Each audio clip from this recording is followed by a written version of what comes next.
Yeah. Greetings, family. We're back again. Back in the house. And we welcome everyone joining.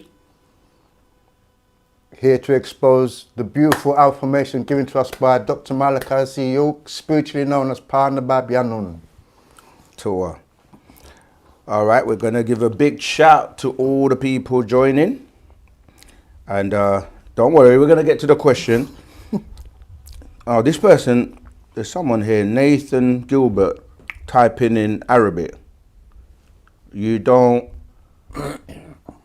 false gods, what are you talking about?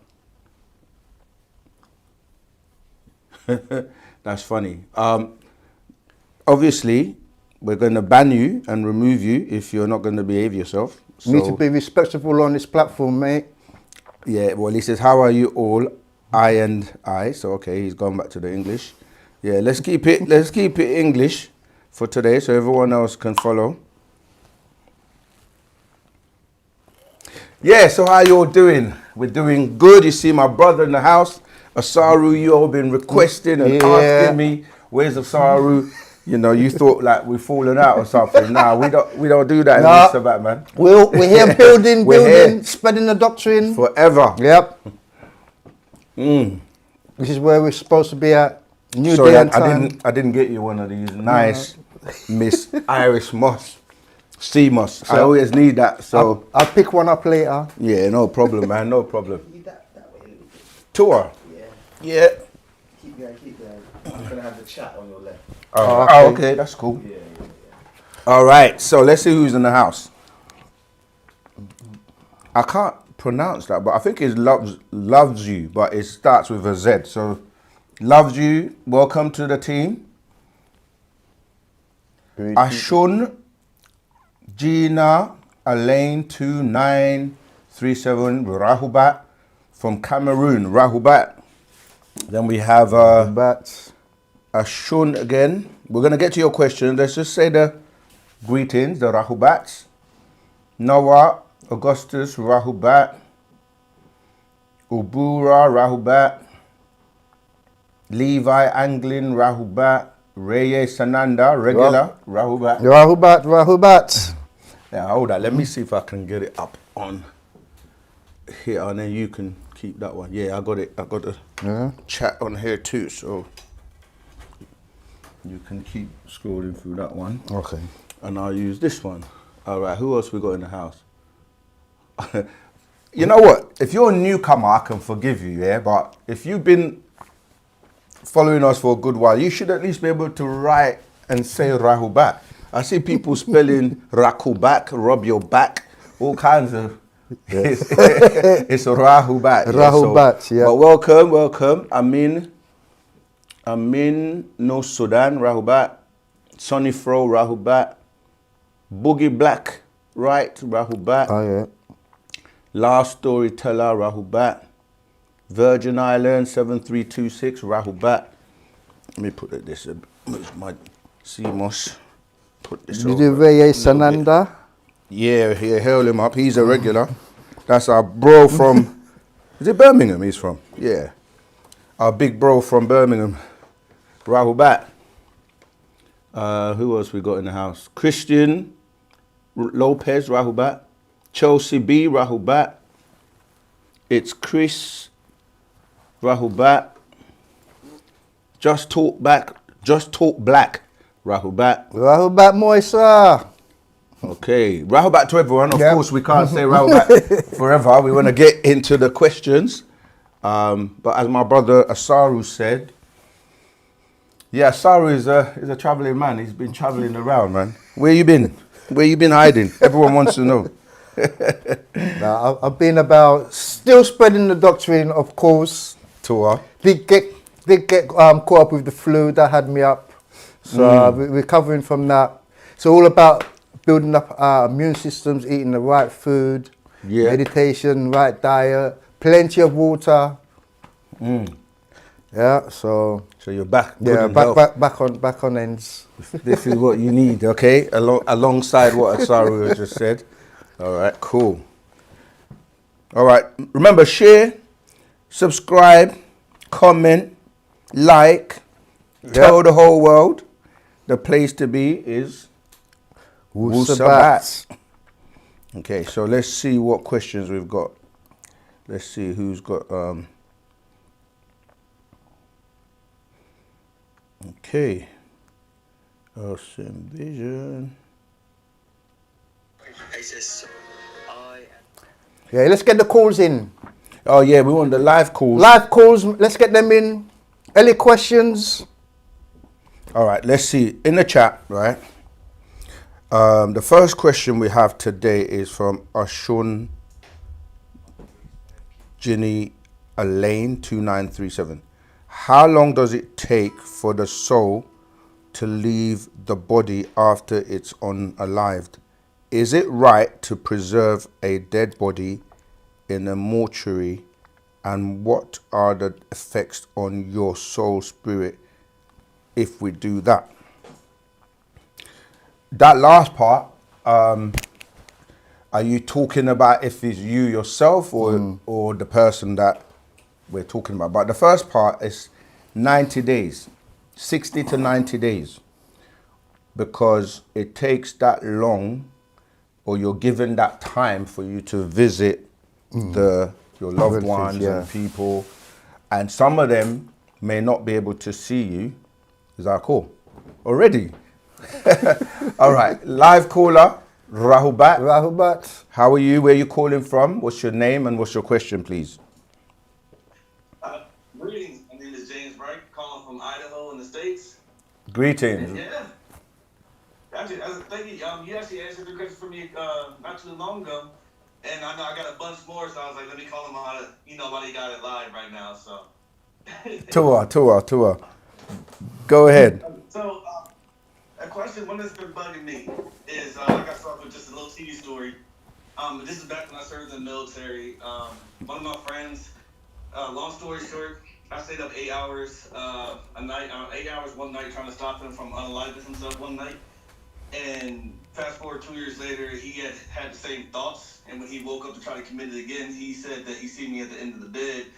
And I was staring at him. I had these white eyes while I stared at him. And that I was giving him information on why he should be here. But I was also talking to him about a bloodline that he was meant to carry through with. And I didn't remember any of that at the time. I kind of took it with a grain of salt until another 2 years later. Had another friend, same situation. Unfortunately, we lost a Marine brother due to war, and he was trying to do the same thing. He woke up, he seen me with these same white eyes, but this time it was the Marine brother that we lost talking through me. And I was just wondering, what are your insights on that? At first, I didn't want to believe it, but when it's two different people and pretty much two different countries telling me the same story, I don't know really how to go about that. Well, I was thinking about shape-shifting. Extraterrestrials are able to shape-shift into other forms. So, Okay. Yeah, I mean, the thing is we keep trying to teach our family about how powerful we are and what we're capable of doing and what we're able to do, which is be in multiple places at the same time, because we are actually able to be in more than one location at the same time. So if that was you as a projection or traveling in one of your etheric forms to be there, but like for example, when you go to sleep, or what people call sleep, you do a lot of traveling during that time. And where you're traveling to and what you're doing, you don't remember because you're sharing the experience with what we call your counterpart, right? So you have a counterpart. And so your counterpart could be doing something, and then when it's almost like your counterpart does everything back to front. So when you're asleep, they're awake. yeah. And when you're awake, they're asleep. And you share, experiences. Like you may have what you consider, because dreams are not always just dreams, because there are different types of dreams. So dreams are actually you leading and traveling and experiencing different things. So it's possible, I'm not going to say for sure that your experience was that, because as you know, we always say that we don't really interpret or go into people's experiences, but from the doctrine perspective, these are things that Pana Babylon, the master teacher, has taught us. So it's not surprising to us when we hear those types of things. And sometimes you can time travel as well. This is another thing that he has taught us. You can travel back into what we call the past, and you can travel into the future, and then you can sometimes catch up with yourself. So people will maybe sometimes refer to this as deja vu. Yeah. But yeah, it's really time traveling, because time is not linear, meaning that it's not traveling consecutively like this back. Like, it doesn't go just in one way, it's spiraling. You know, I use the analogy of a winding staircase all the time, meaning that if you've got a staircase that's winding continuously, and you can go back down a few steps and then come back up and then go up a few steps. So that's like going back in time, coming back to where you are now, or going forward in time and coming back to where you are now. So I hope that helps. Oh, no, it definitely does. Thank you very much. I'm going to say some more, but I got to sit back and think about this one. Okay, no worries. Well, Any more questions?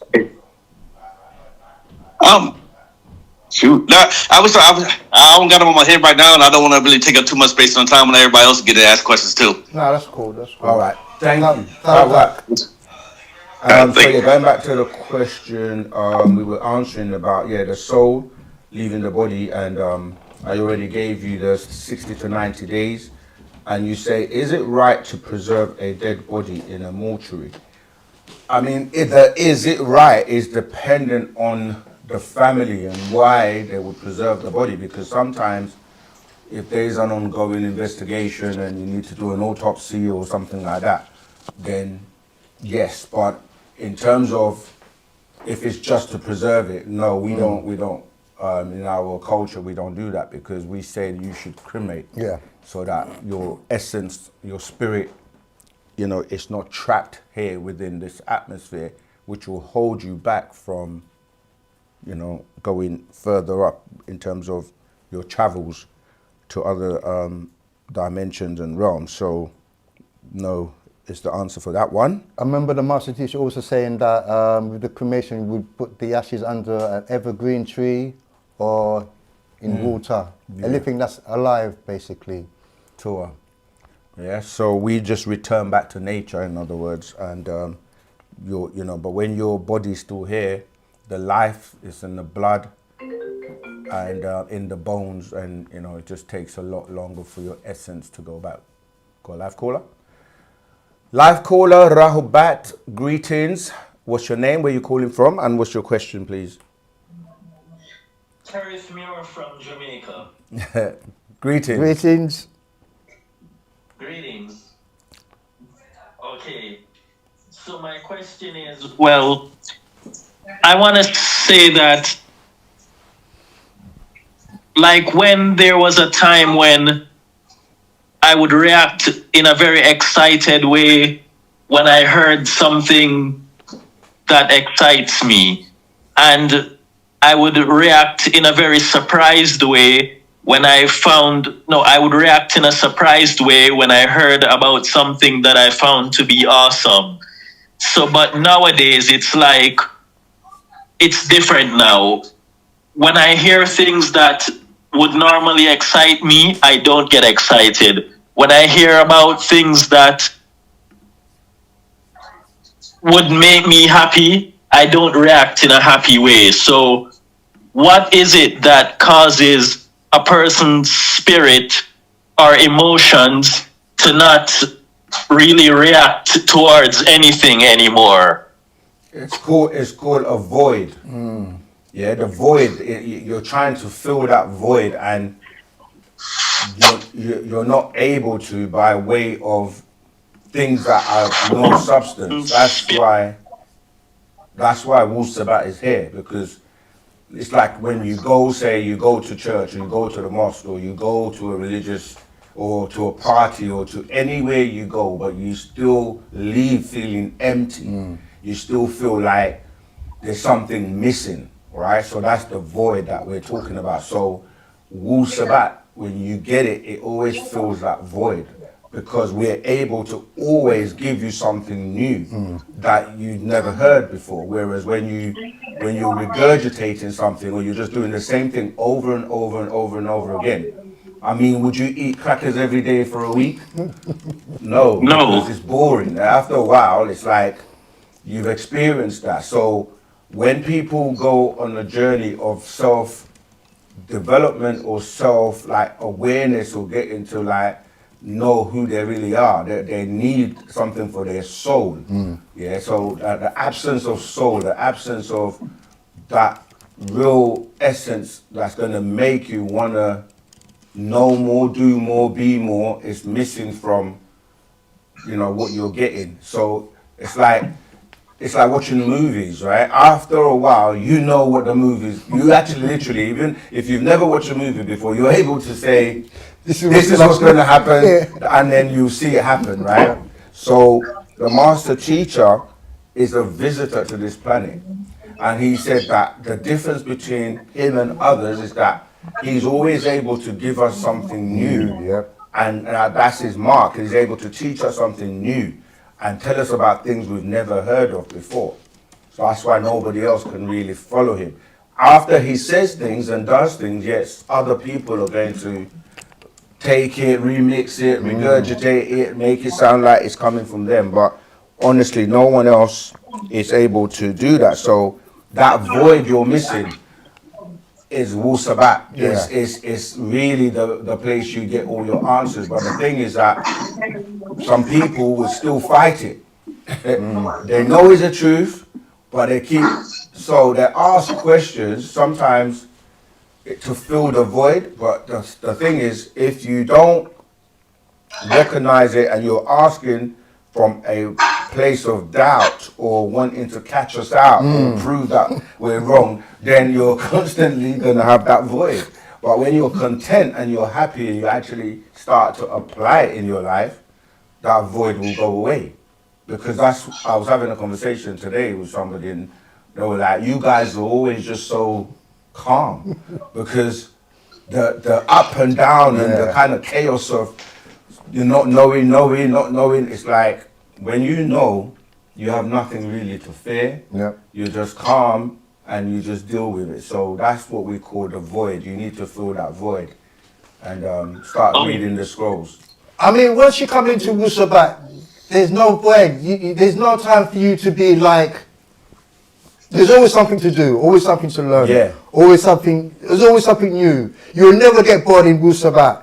In the other religions, they'll give you a snippet, no answers. But in Wu-Sabat, you're always learning, always learning, always learning. It's like we say, and most of what we teach is from the master teacher, right? So, I mean, we will add our own little flavors based on our experiences and stuff, but, you know, does a dead person need to change their clothes? No. Why? Because they're not alive anymore, they're dead. Like, you change your clothes every day because they might get dirty, you want to wear a new fresh pair of clothes because you're alive. So these books are dead. The religious books are dead. Everyone in them is dead. It's about worshipping the dead. So it's like there's nothing alive. It's all dead. So you have to recognize with Wu-Sabat, the language is alive. Learning the language alone, it keeps you active. Reading the scrolls and learning new things, like 1,000+ books, like covering every single subject, plus new information that we're getting from the one and only partner Babylon. You can never, there's no void, because you've got something constantly. So much to uncover, man. So much. So that's why Wu-Sabat is the leader of the pack. The antidote. The medicine. Medicine, man. Yeah. So top 10 kids. So, go on. So what I want to know is that, like, so since you call it a void, empty space. Can this void be a psychological state of mind? Like, I've maybe because, let's say I've been isolated for a certain amount of time. This isolation could have put me in a state of mind that causes me to feel this void. So basically, this sickness could be a state of mind, right? Well, you're trying to ask the question and answer it at the same time. It could be, would be. It's like no. It's like yes, it can be psychological, Yeah. and it can be you, like I said before, not wanting or willing to accept. Like some people just don't accept the truth, even though they hear it and they know it's truth and they feel it, but they still find a way to try and say, but maybe, what if? So you then psychologically convince yourself to try and like find something else. It's like people, it's like a dog chasing its own tail. They're trying to find something that doesn't exist in these like false untruths. Like for example, people are trying to find the truth in the book, or like people are waiting for someone to come and save them. And that's when the Islam, Christianity, the Torah, like they've been waiting, whether it's waiting for 1,400 years, or waiting for 2,000 years, or waiting for 4,000 years for a Messiah to come. And you're saying to them, this person said, I'm going to come back soon. A little while. In a little while. A little while is not 2,000 years or 6,000 years. It's not. They're not coming. And that they will hear that and be like, okay, I'm going to keep waiting. So you're creating your own hell by not accepting the facts and the truth. Are you Wow, someone's written a whole cookbook or... you part of the organization, the doctrine? Do you read the books? No, I just read what I see. Like if I see a scroll in the Telegram group, I will read it. But I don't have the money right now to buy the books. Okay, what about the YouTube? You check out the YouTube? You listen to the master teacher on YouTube? Or the classes? No, not yet. I just listen to these sessions. Right, this is what I'm saying. This is snippets. It's like scrolling through social media and just getting 60 seconds, you know, like snippets. I'm not saying the stuff we're posting in the Telegram groups and the lives are not good, but you wouldn't be able to read a whole book in the session that we do. So you have to, you know, make it known, and people will send you some books or like help you out if you need the help. But you have to read a book and finish it so that you can be like completely clear in terms of what the master teacher is saying. But I want to ask something. Like, would you,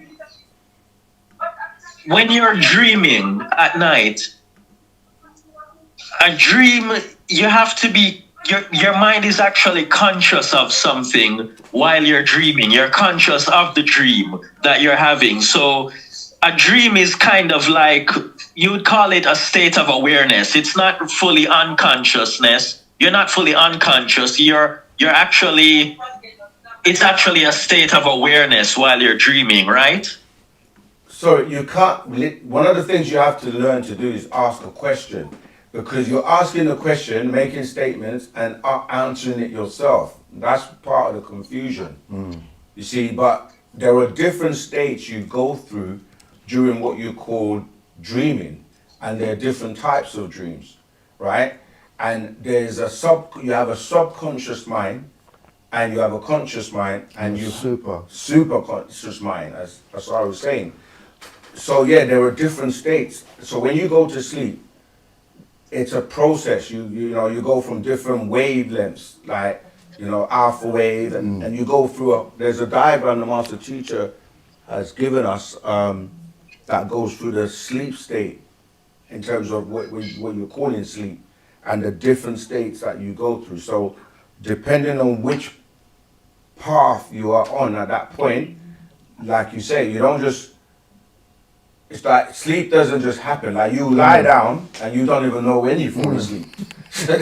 So yeah, depending on which part you're in. But what's the what is it that you actually want to know? Well, if I consider being asleep to be a state of awareness, then no. If I consider dreaming to be a state of awareness, then when I'm dreaming, I don't feel any psychological pain. I don't feel anxiety. I don't feel emotional pain while I'm dreaming. I feel pleasant in a dream. So Yeah, but why you're, is you're it saying that you feel. To feel is saying you are having. It's like, okay, have you heard of nocturnal emissions? no? Okay, have you heard of something called a wet dream? Yes, Have you ever had one? yes. Okay, so how does that happen if you're not, if it's not physical? Yeah, that's a good question. Yeah, so what we're saying is it depends on which part of the journey in what you're calling dreaming is. So there are parts where you will be aware of what's going on, but there are parts where you go into a state which you're no longer aware. That's why you forget. Most of the time you forget your dreams. You don't remember every dream that you dream every night.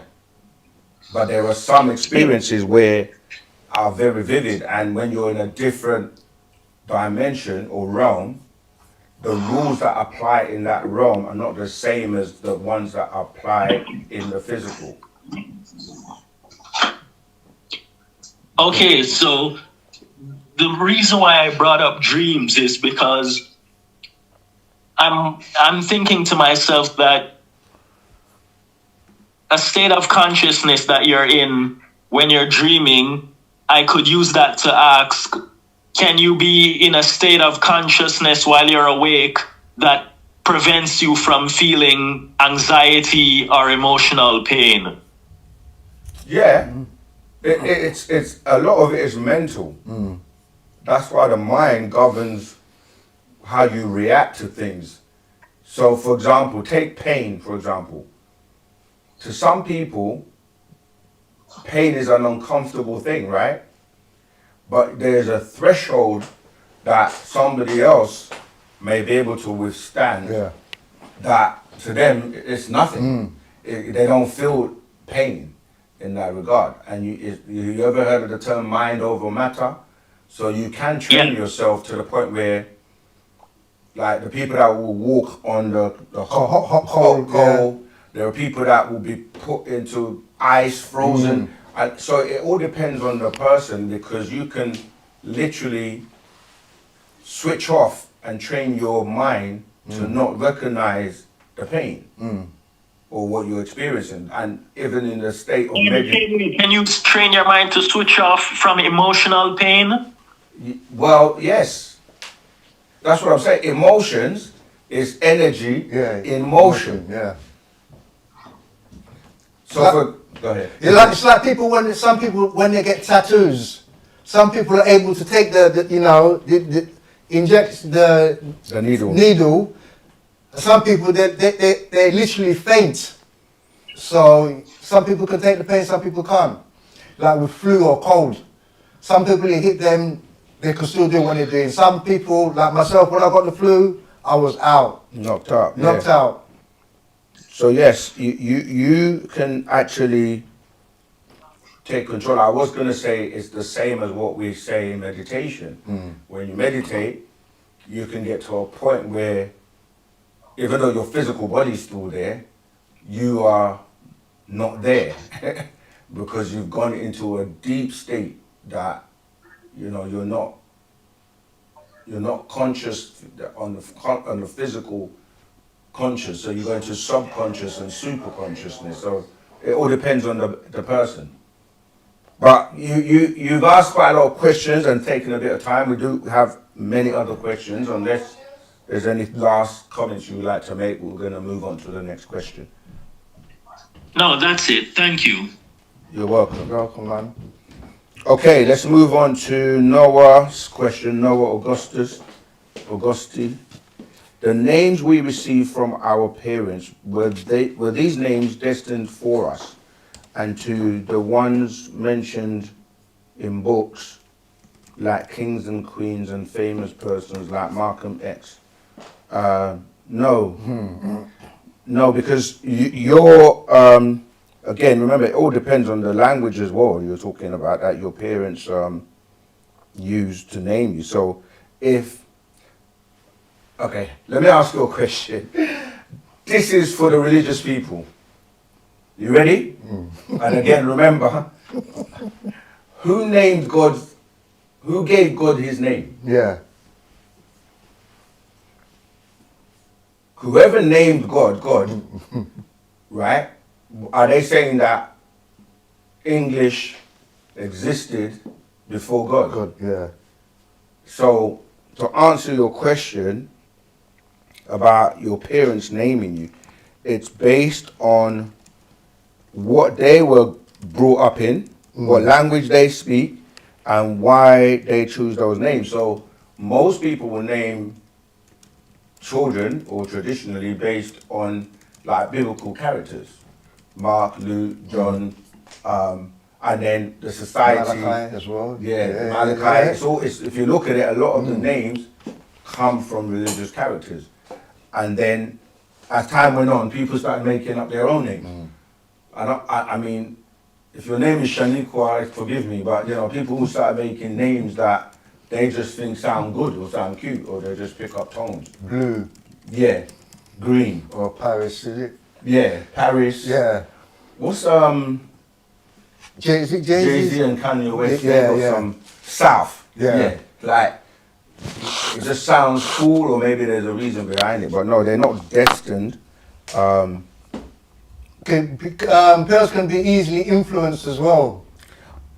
The only time the names make sense is when you get your names through being initiated in one of our orders, or like our names, we were given those names by the master teacher, in the sense of they have meanings, like they mean something, and only beings who are able to so going back to how traditionally people named, they were based on the family line. So the bloodline, so you could recognize like this is the son of this person, and that person is the son of this person, and it became more from the patriarch side when it was originally from the matriarch side.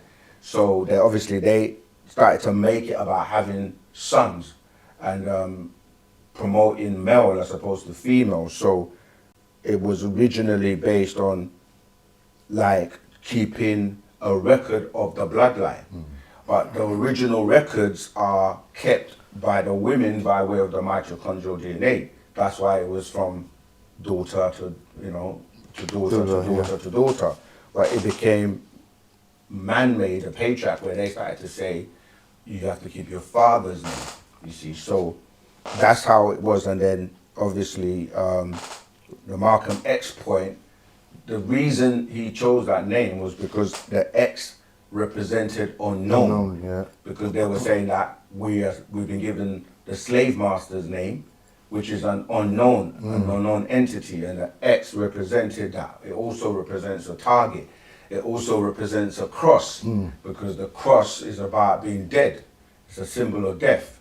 And if you were a person that didn't know your language, your culture, your origin, where you're from, you were just referred to as an X. So that's where you get the Malcolm X from. Obviously, when he went into Islam, just like even Muhammad Ali, his name was what? Cassius Clay.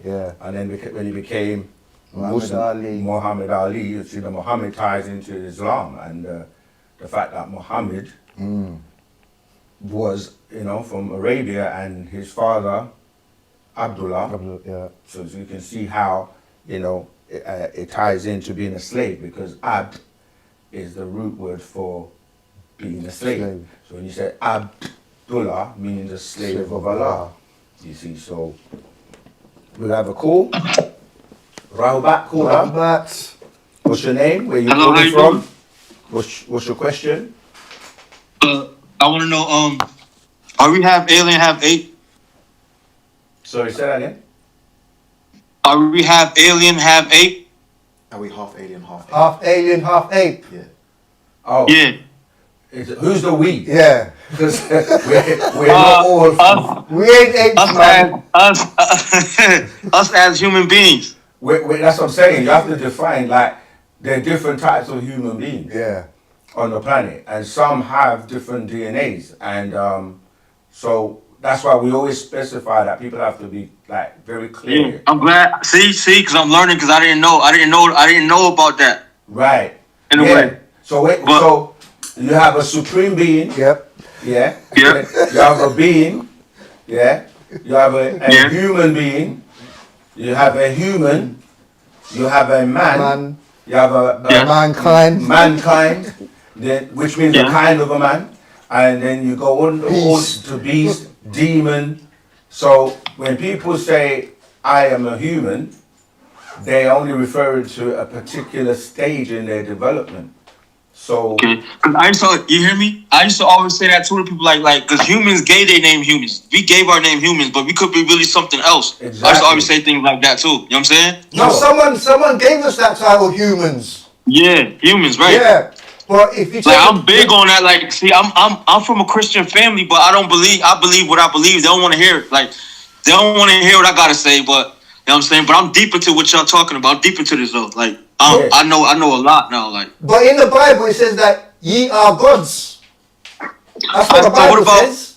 One more question, not to cut you off. One more question. Yo, What about did you hear what I if said? you Google like how they say we 98% eight, right? Like if you Google, they say we 98% eight. yeah, but who are they talking about? Yeah. Humans. Yeah, but we're not all humans. We're That's not what we're trying to humans. tell you. So basically I don't know if I'm. So basically I don't know what I am right now. Then. That's why Wu-Sabat is there.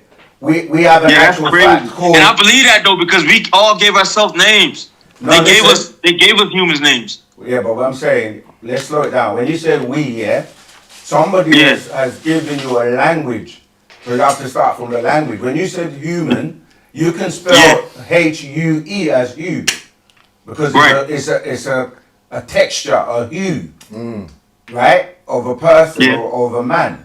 But you also have H-U, which is who, as in Creative force of the will. creative force of will in ancient Egypt. Mm. So we have to first of all say what language are we speaking and break down the meaning of the word in the language. And that's why we go back to our culture and go back to the fact of where we originated from, because you're not just physical. Even in religion, they teach you have a spirit and a soul. So which part of you is human?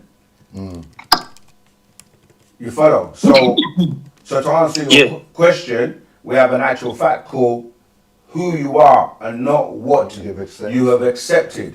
Because people have accepted titles that have been given to them, but that's not who they really are.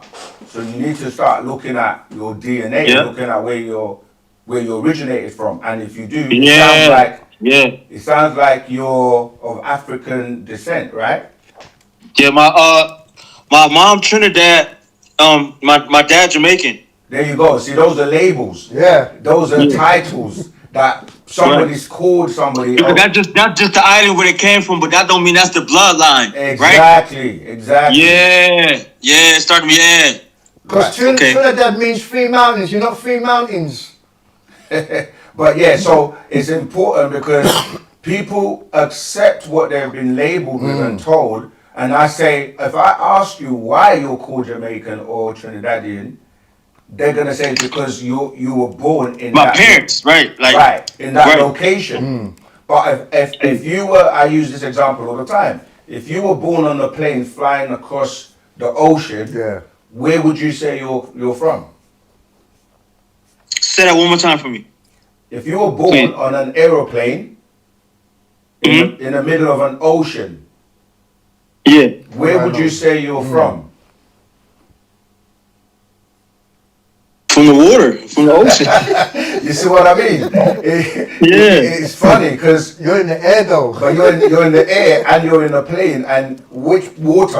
Which you have to say I'm from the Atlantic Ocean. You see, so it's about your DNA and where DNA is what's going right. It's not where you at. It's the bloodline. That's a fact. Right, actual fact. Because the language we speak is not even our original language. Exactly. So you know what I'm saying? We have to learn the language. That's why we have our own language. 'Cause Yep. we're being Yep. given back Yep. our culture. Yeah. That's crazy. Yeah. Even Young that, people like today, we you say, can't- that's crazy. Yeah. This That's is crazy. the tones and vibrations. It's real. So you heard about the plane that disappeared, right? Tour. That Malaysia, the flight 3, the flight, and then they got a video on YouTube with three UFOs circling the plane and it disappeared, bro. Right. Like 240 people, no debris, no plane crash, all the bodies just disappeared, nobody, bro. Like, It's called food for the gods. y'all seen that? Yeah. It's called food for the gods. Yeah. Meaning Yeah, that's crazy. extraterrestrials can open certain portals or take you Mhm. through different vortexes, and literally they have technology that can literally pick you up Yeah. from one location and just Yeah. take you to another place. I mean, they show you in Star Trek when the ship comes and he's outside and he just transport someone from another ship and bring them onto their ship. So they're showing you there. So you can imagine the technology that some of these extraterrestrials have. So I know y'all very aware of them hiding the aliens because of the technology and because of energy is free. And we're not supposed to be paying for no electricity or none of that in America. Because I'm located in America right now. Yeah, it's not just America, it's the world. I mean, Yeah, I know. Yeah. Yeah, you're right. But Yeah. remember Nikola Tesla You already just be he already showed them Yeah. that this, it doesn't make sense because a lot of the times you're paying for stuff that is free in natural nature. Yeah. Yeah, so that's why we are here to make people aware and to wake up from the spell. Yes, that's why I'm on here, bro. That's why I'm into that deep, bro. Deep. What part are And you I'm just looking learning, for that? I'm learning. And I found out about y'all like 4 days ago, bro. Ooh. Oh wow, that's good. Yes. On Yes. what? 'Cause I was deep into Billy Carson at first. Then I started coming across y'all. I started liking everything. Like Yeah.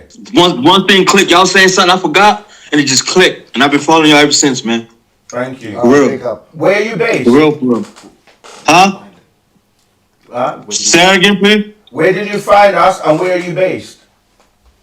I'm based in Rochester, New York. Okay, we have. You can go to our location in Bushwick Avenue. And I found you on YouTube.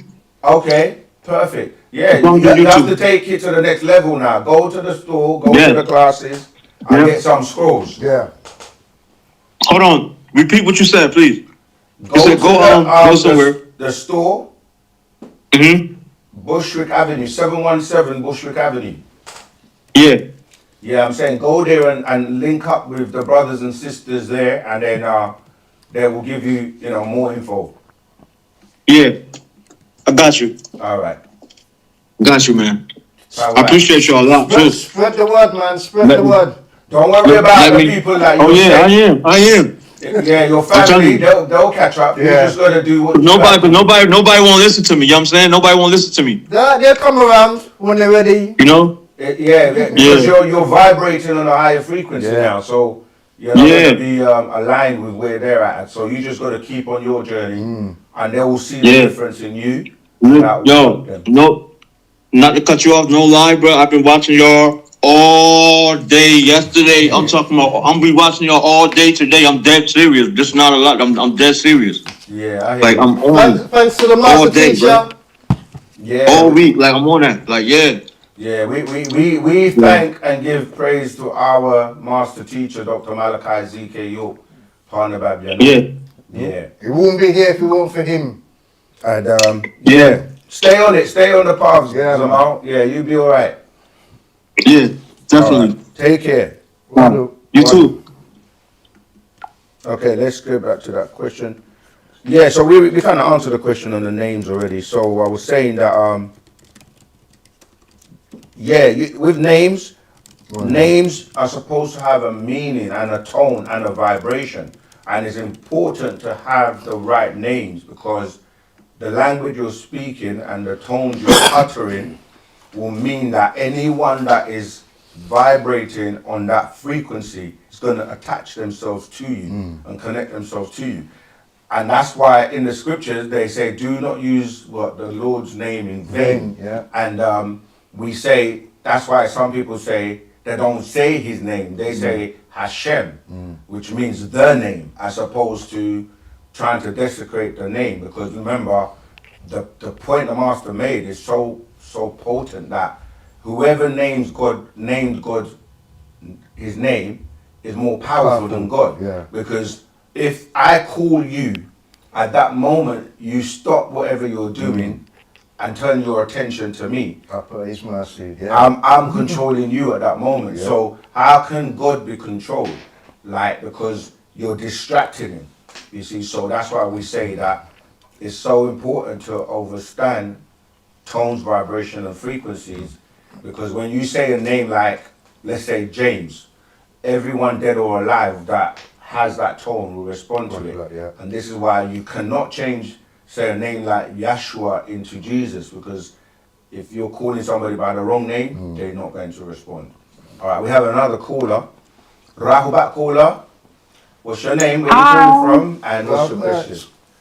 Go ahead. So, obviously, my main question is, are you Nuwapian? So, Wu-Nuwapu. yeah, we're Nuwapians with a B or a P.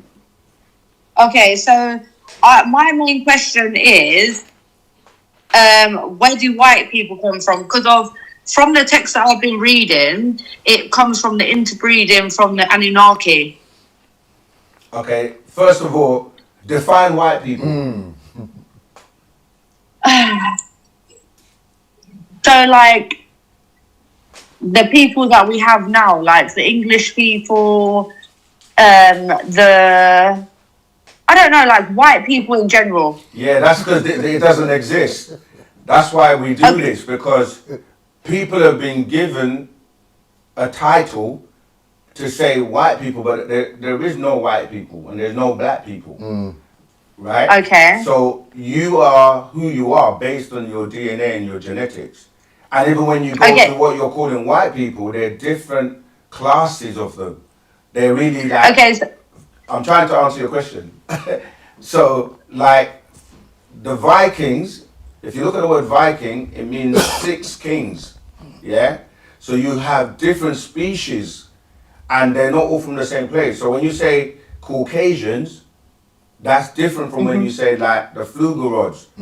So what it is people are mixed, and every race on the planet, from the 3 main root races, let's just follow the terms just to make it simple. You got original black people, then you got what you would call the Asians, then you got what you call Caucasians, right? That's just keeping it very simple.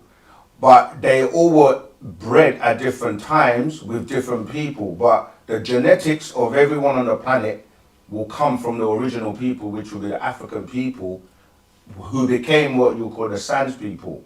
And the Sans people's traits are in everyone. Now, let's talk about what you want to mention about the Anunnaki. So, the Anunnaki, they are different species of extraterrestrials that came to this planet, and they took what was already here and created hybrids. So they mixed their DNA with the beings that were evolving on the planet to produce a different type of being to do the work for them. So, like, but a lot of people know about the Anunnaki, but they don't know about our ancestors who are called the overseers or the Panatharu. That's what it translates as, the overseers. And not everyone is from the bloodline of the Anunnaki, but some people are. Not everyone is from the bloodline of the Natharu. So it's a much more complex thing than just going black people, white people. So we would have to go into specifics of who are we talking about, and then kind of give you more information or detail. If I've missed anything out or you want me to clarify anything, then please say so. Go ahead. that will give me enough information to go back and make me study. Okay. But yeah, thank you. All right, you're welcome. The thing is, we actually have scrolls or books that give you the information. Like, we have one called... Anunnaki in the biblical... Go on. Yeah, Anunnaki in the biblical, that means it's a master secrets? Yeah, that is. Would you be able to tag it in the comments? Yeah, first thing you should do studying is like Dr. Malachi Ezekiel, David Icke, and the Sumerian tablets and things like that from such a young age.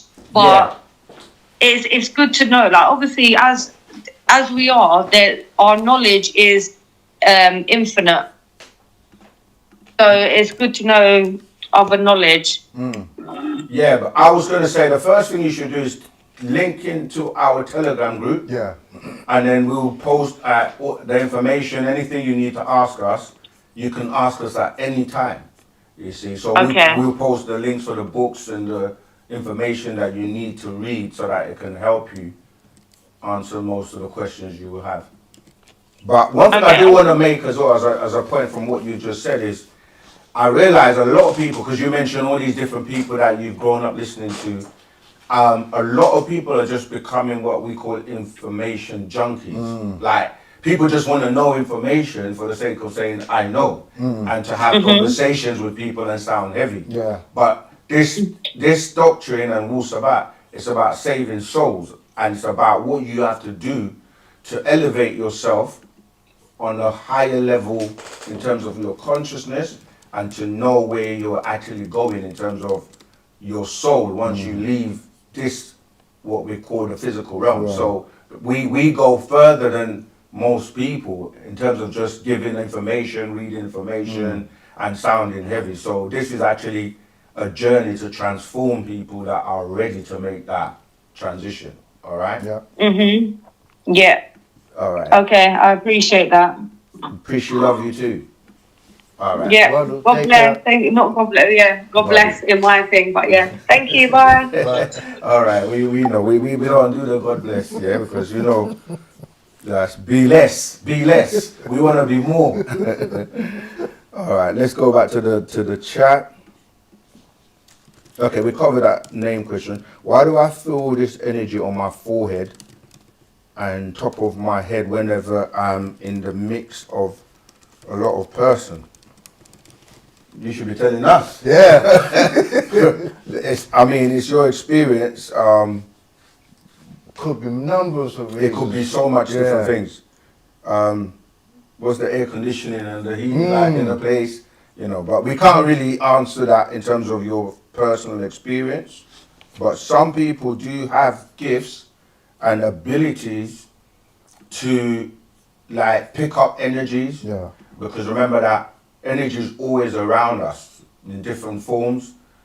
Some people are able to be empaths. They can pick up with telepathy. You can pick up psychometry in terms of object reading. Yeah. You could be affected by many things. So until you really get to learn more about your experience, we can't really tell you that.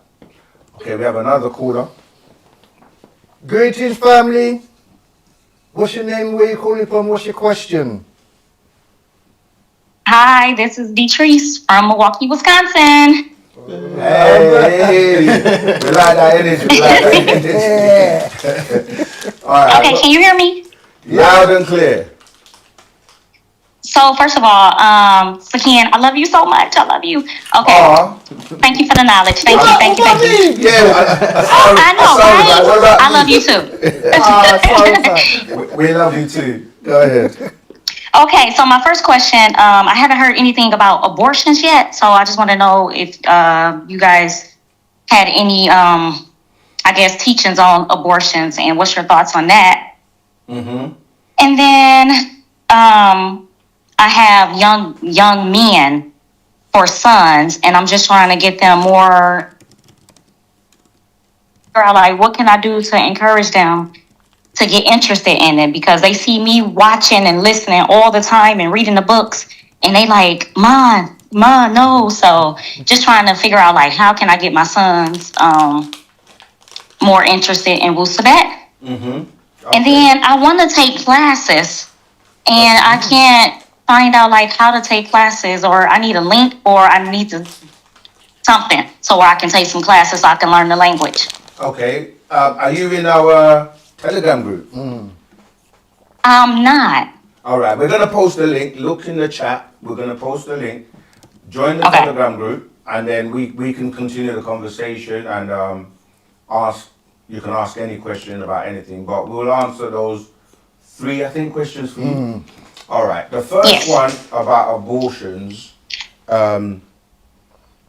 is complex, but it's not something that we encourage. However, at the same time, because there's so many complexities to that whole situation. However, the women are goddesses, it's their bodies, and it depends on the circumstance and the situation. What I would suggest is, we'll put the books in the chat, but the Sacred Feminine, there's a scroll, got it right here. It's called Lotus of Life. On the Sacred Feminine, It's called the Gospel of Yanun on the Sacred Feminine, the Lotus of Life. That scroll is something that you absolutely have to read. There are some older scrolls, but this is what we call the Hereafter Doctrine, which consists of the Master Secrets, Actual Facts, and the Patarot.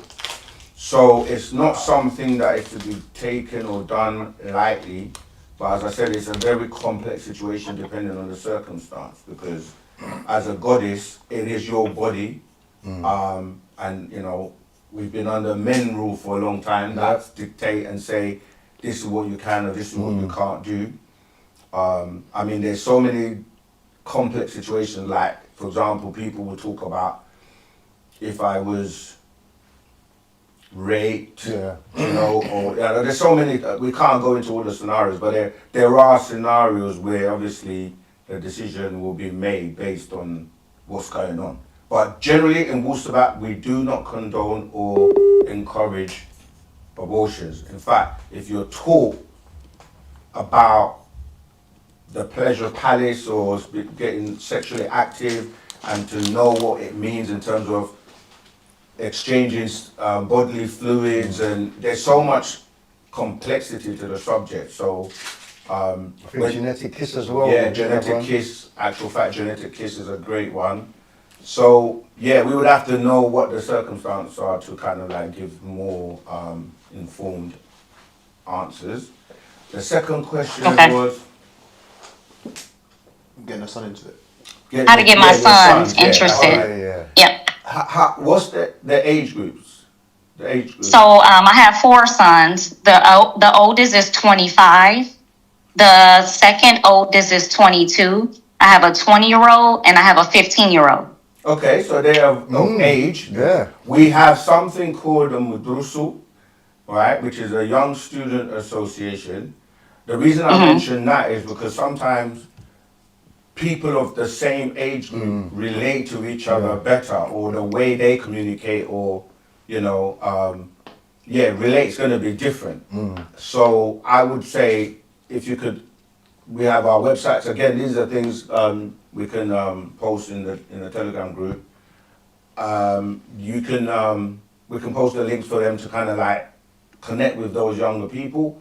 And what you can do is just get the scrolls and get them books so that they can just read for themselves. And you have to maintain your example, and when they see the benefits in your life, then that should help them. I don't know if you want to add anything. I was going to ask, like, what topics do they find interesting while you're watching our classes? Are there any particular topics that they find interesting? So they interest in like telepathy. Okay. Yeah. So, and they interested in the master teacher himself. Okay. Who they wants to know more about him. So I keep trying to explain just from what I learned from you guys, but I just think I'm not given enough. And right. So yeah. Okay. The book Man from Planet Risk. Yeah. I think I know I'm reading your mind. Man from Planet Risk. It's a great scroll to. Even the Lotus of Life that you just picked up as well. Yeah. But Man from Planet Risk. I mean, there's so many different books. I just saw it.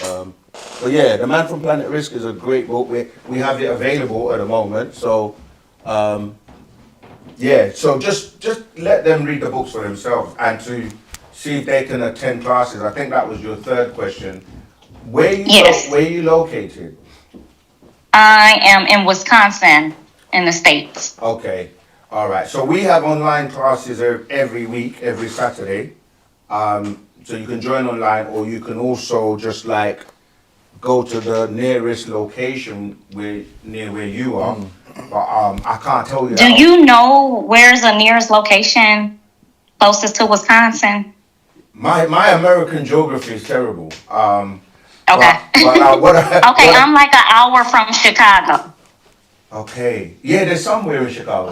Yeah. I'm pretty sure. So we will research that and come back to you and give you the links as well, because in the group, if anyone's listening on TikTok, Instagram, YouTube, wherever you're listening to us right now, we do have a Telegram group, because we don't just do this for a few hours. It's constant, 365 days, 24/7. So you can always get the information in the group. So I would say definitely, Telegram is just another app like WhatsApp. So for those who are not familiar with it, you just download it and then join our group so that we can give you the information in real time. But that's the first thing, to connect with us so that we can continue to have the conversations and give you all the information.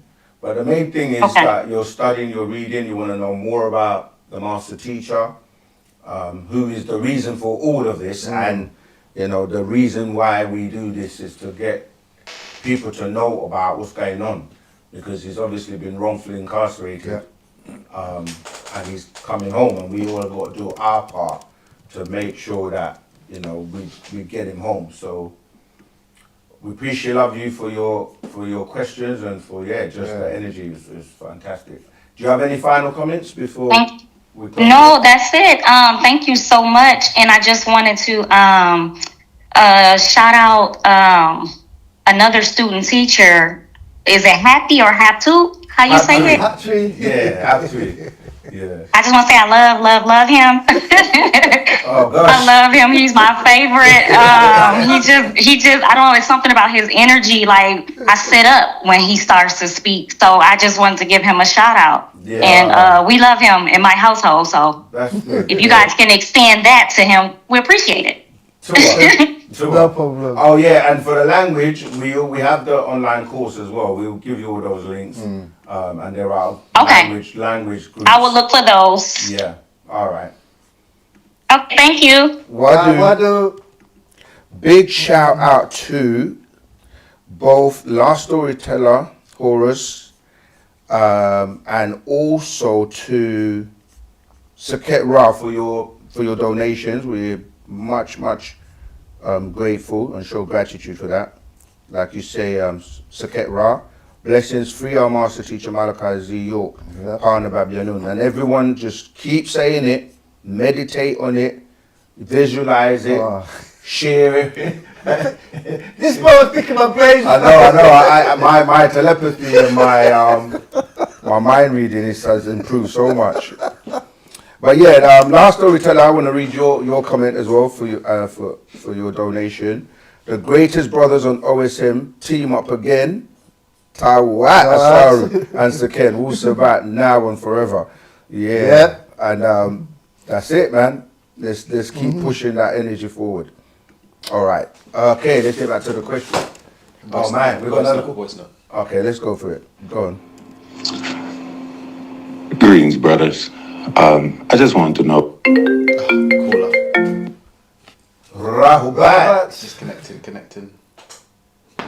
Rahubat. Yeah, you gotta roll that tongue. Yeah. Rahubat, greetings. Caller, what's your name? Where you calling from, and what's your question, please? Hey, how you doing? My name is Mario. I'm calling from Cleveland, Ohio. My question is regarding to the Dogon. I'm a new channel follower, so sorry if y'all answered this already. But yeah, my question is regarding like to the Dogon, how they claim, they came from Sirius A and Sirius B. Mm-hmm. And they got many years. They know that the star when it rotate around Sirius B. So my question was, how do you suppose like they can track the stars without being able to see it with the naked eye. And how does their creation story tie in with what you guys believe in?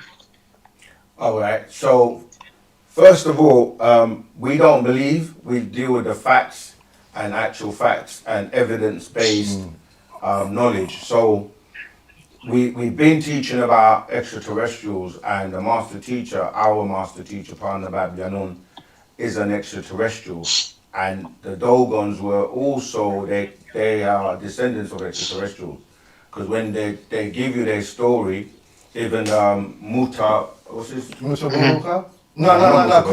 Credo Mutwa. Credo Mutwa, yeah, he was interviewed, and I think he spoke with David Icke and other people, but they had a visitor, and the visitor's name, it's all in our scrolls as well, the detail of the information, and the detail talks about Nomo, who came to them. Yeah. Is an extraterrestrial, and they came and they arrived, and they were in the seas or in the water, and then they came out of the waters onto land, and that's the descendancy of the Dogon. And the word nomos, when you add the s, is plural. Yeah. So so they're actually extraterrestrial that came from those Sirius A and B that you're talking about, and they gave them that information, so they were taught. Just like our ancestors that people refer to as the ancient Egyptians, they came from Orion and from Sirius as well. And that's why the pyramids that were built in Giza, they aligned to the Orion's belt. And they taught us and taught our ancestors and left writings. And so by the time Europeans or the Adamites had to find and get technology to be able to study the stars, this is information that we've always had in our, in our culture. So I don't know if you want to add or build anything on that. No, I think I mean, was there anything else specifically that you wanted to know? So in terms of, you said, how does it align with what we believe? We teach the facts because our master teacher is an extraterrestrial. Right. But he comes from another planet. He comes from a planet called Risk, which is in a galaxy known as Ilion. So Risk is the 8th planet in this galaxy, which is the 19th galaxy. And we know about many galaxies and many universes to what now. So I guess what I meant to ask was, how did those beings link with the beings that you guys are they the same beings, or are they different beings from? But you just kind of answered that with the saying with the Egyptians, how they came from Sirius too, but from Orion's build. So yeah, that was my question. Yeah, so yeah, you answered it perfectly, but I appreciate that. Thank you. No problem. All right. Okay, let's have a look. Where were we? Oh, you were in the voice? Voice note. Yeah, go on for the voice. Voice note. I'll start again. We have so many questions in the chat. Greetings, brothers. I just wanted to know, how can one become initiated into basically a higher self than what we're at now, and gain the knowledge? And if so, how can we go about it?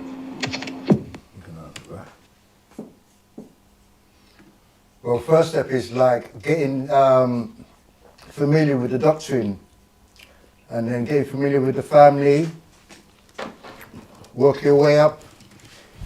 If a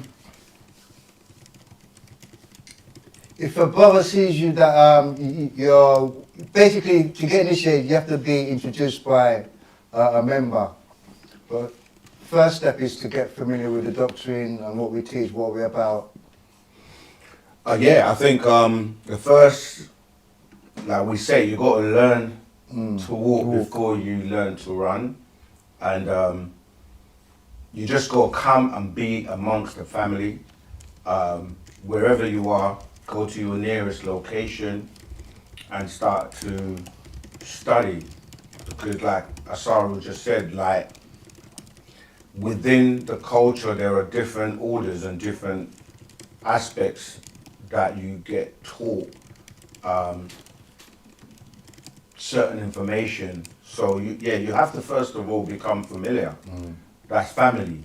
Become a part of our family, so we know you and get to like know your character, your nature, and so forth. And yeah, it's a family-oriented thing. So that's the first step. Go to your nearest store location. Now, if there isn't one near you, you can still do that online.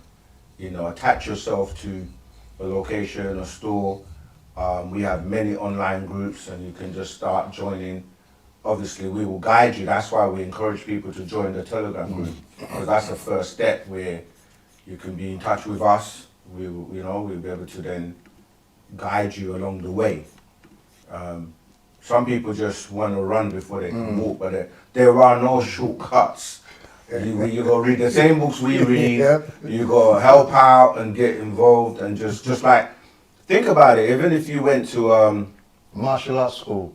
Yeah, or whatever school, I was just going to say, if you went to church, you know, you can just turn up every Sunday and go away, or you can get involved and, you know, be part of the programs that are being run in the church, maybe Bible study. You know, you got to get involved, like, to show that you're committed and want to actually put what you're being taught into action. And then that's the steps, the first steps, and the rest, as they say. ASK. Yeah. Ask, seek, knowledge. Knock. Knock. Ask, seek, and knock, and the doors shall be open. All right, we've got another caller. Rahubat, greetings. Caller, where you calling from? What's your name and what's your question, please? Rahubat, Sakin, and Asaru. This is Rita, California. So I wanted to ask you about the fallen angels. Who specifically are the fallen angels? Are they a specific blood group? Are we as humans, here on Earth considered fallen angels? Like, I wanted to understand what it's, how it came to be, but just who specifically on Earth now would be considered the fallen angels. It's a great question. So there are specific beings, which would be a third that fell during the war between Michael and the Draconians, or the dragons as they referred to, and their angels. So those came. But then you have some of those that they're referred to as Nephilims as well in Genesis, 6:4, who also came. And the main thing, and then there are beings that, if you read that, I think it's the Anunnaki and the biblical. That one also explains about there are disembodied beings as well. As in, they don't have a physical body, but they are also spirit, fleshless beings. Now, all of these people, they procreate, or they multiply, or have children. This is one of the secrets when they try to make you think that the devil is one person, that is somewhere confined to a place called hell, with a pitchfork and with horns. The horns are that he's actually quite horny. He has a lot of children.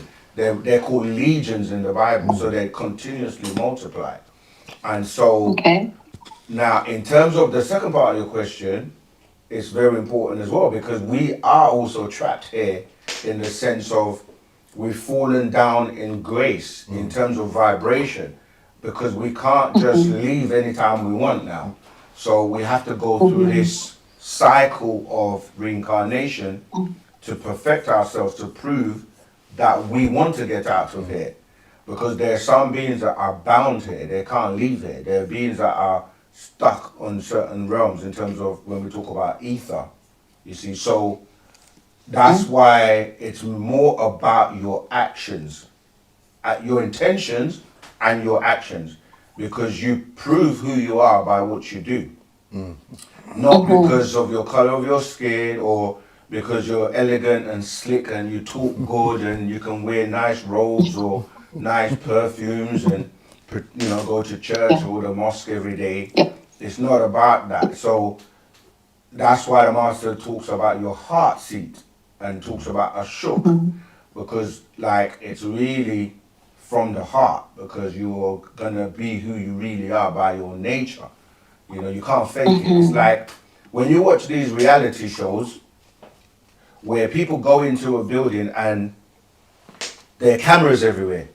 So at first they all start acting and pretending and they're doing it for the cameras. But slowly but surely they forget the cameras are around and their true nature actually comes out, and you start to see, even though this person was pretending they were a very nice person, they're actually quite a mean person.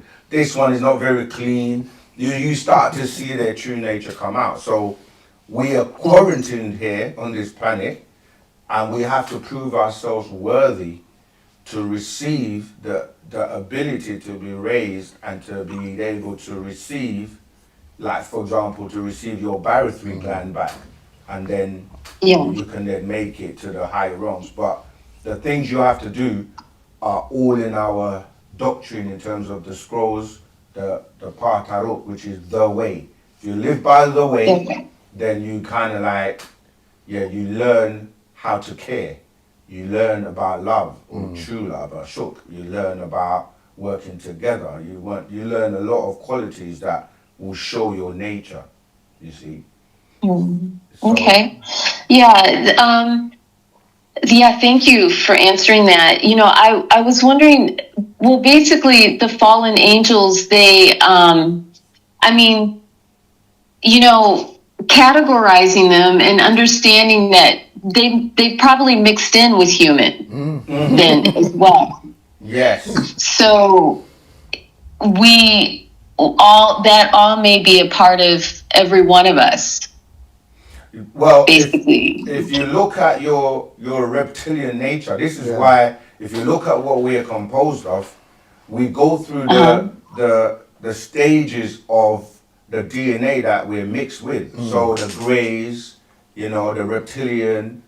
But the thing is, some of us have the DNA of the Natharu, and some have the DNA of the Anunnaki.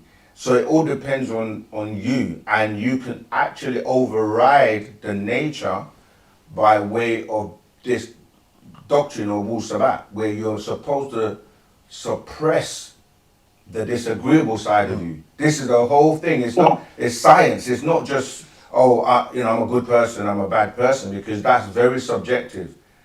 Good people can become very bad people in certain situations, and vice versa. So it's about, you have 180 degrees of disagreeable and 180 degrees of agreeable. And you then conquer one of the other sides to show what your true nature is. So if you're a disagreeable person, you're going to suppress your agreeable side, and eventually you become 360 disagreeable. And the other way around as well. If you're an agreeable person, you will chip away at your, we call it, you're like a rough ashlar, and you got to chip away and square off your actions and your deeds constantly. Work on yourself. They call it, different cultures, different religions will use different terms, like being on the Siratul Mustaqim, which is the straight and narrow path, or being able to eradicate the programming that the disagreeable beings on this planet, those same, as you call them, fallen angels, they are pushing a particular energy on the planet that if you love that type of energy or you resonate with that, then you're going to do the things that feed your disagreeable nature and your reptilian nature, your reptilian brain, your being greedy and being selfish, glutton, jealousy, all these negative emotions. That's what you're going to feed. But if you're of the agreeable, you're going to suppress the other side, and then you become 360 degrees agreeable. And then that journey continues when you move up to the next level of existence, where you now have 360 agreeable, 360 disagreeable, meaning you have to then meet what you call your counterpart. If you've made it from this level to conquering your disagreeable side and become a 360 being, agreeable, your counterpart might be 360 disagreeable. So now the two of you then have to do the same thing again, and one will conquer the other. But as you get to the higher levels, you can only be agreeable. So you become a 720 agreeable being. And that's It's amazing.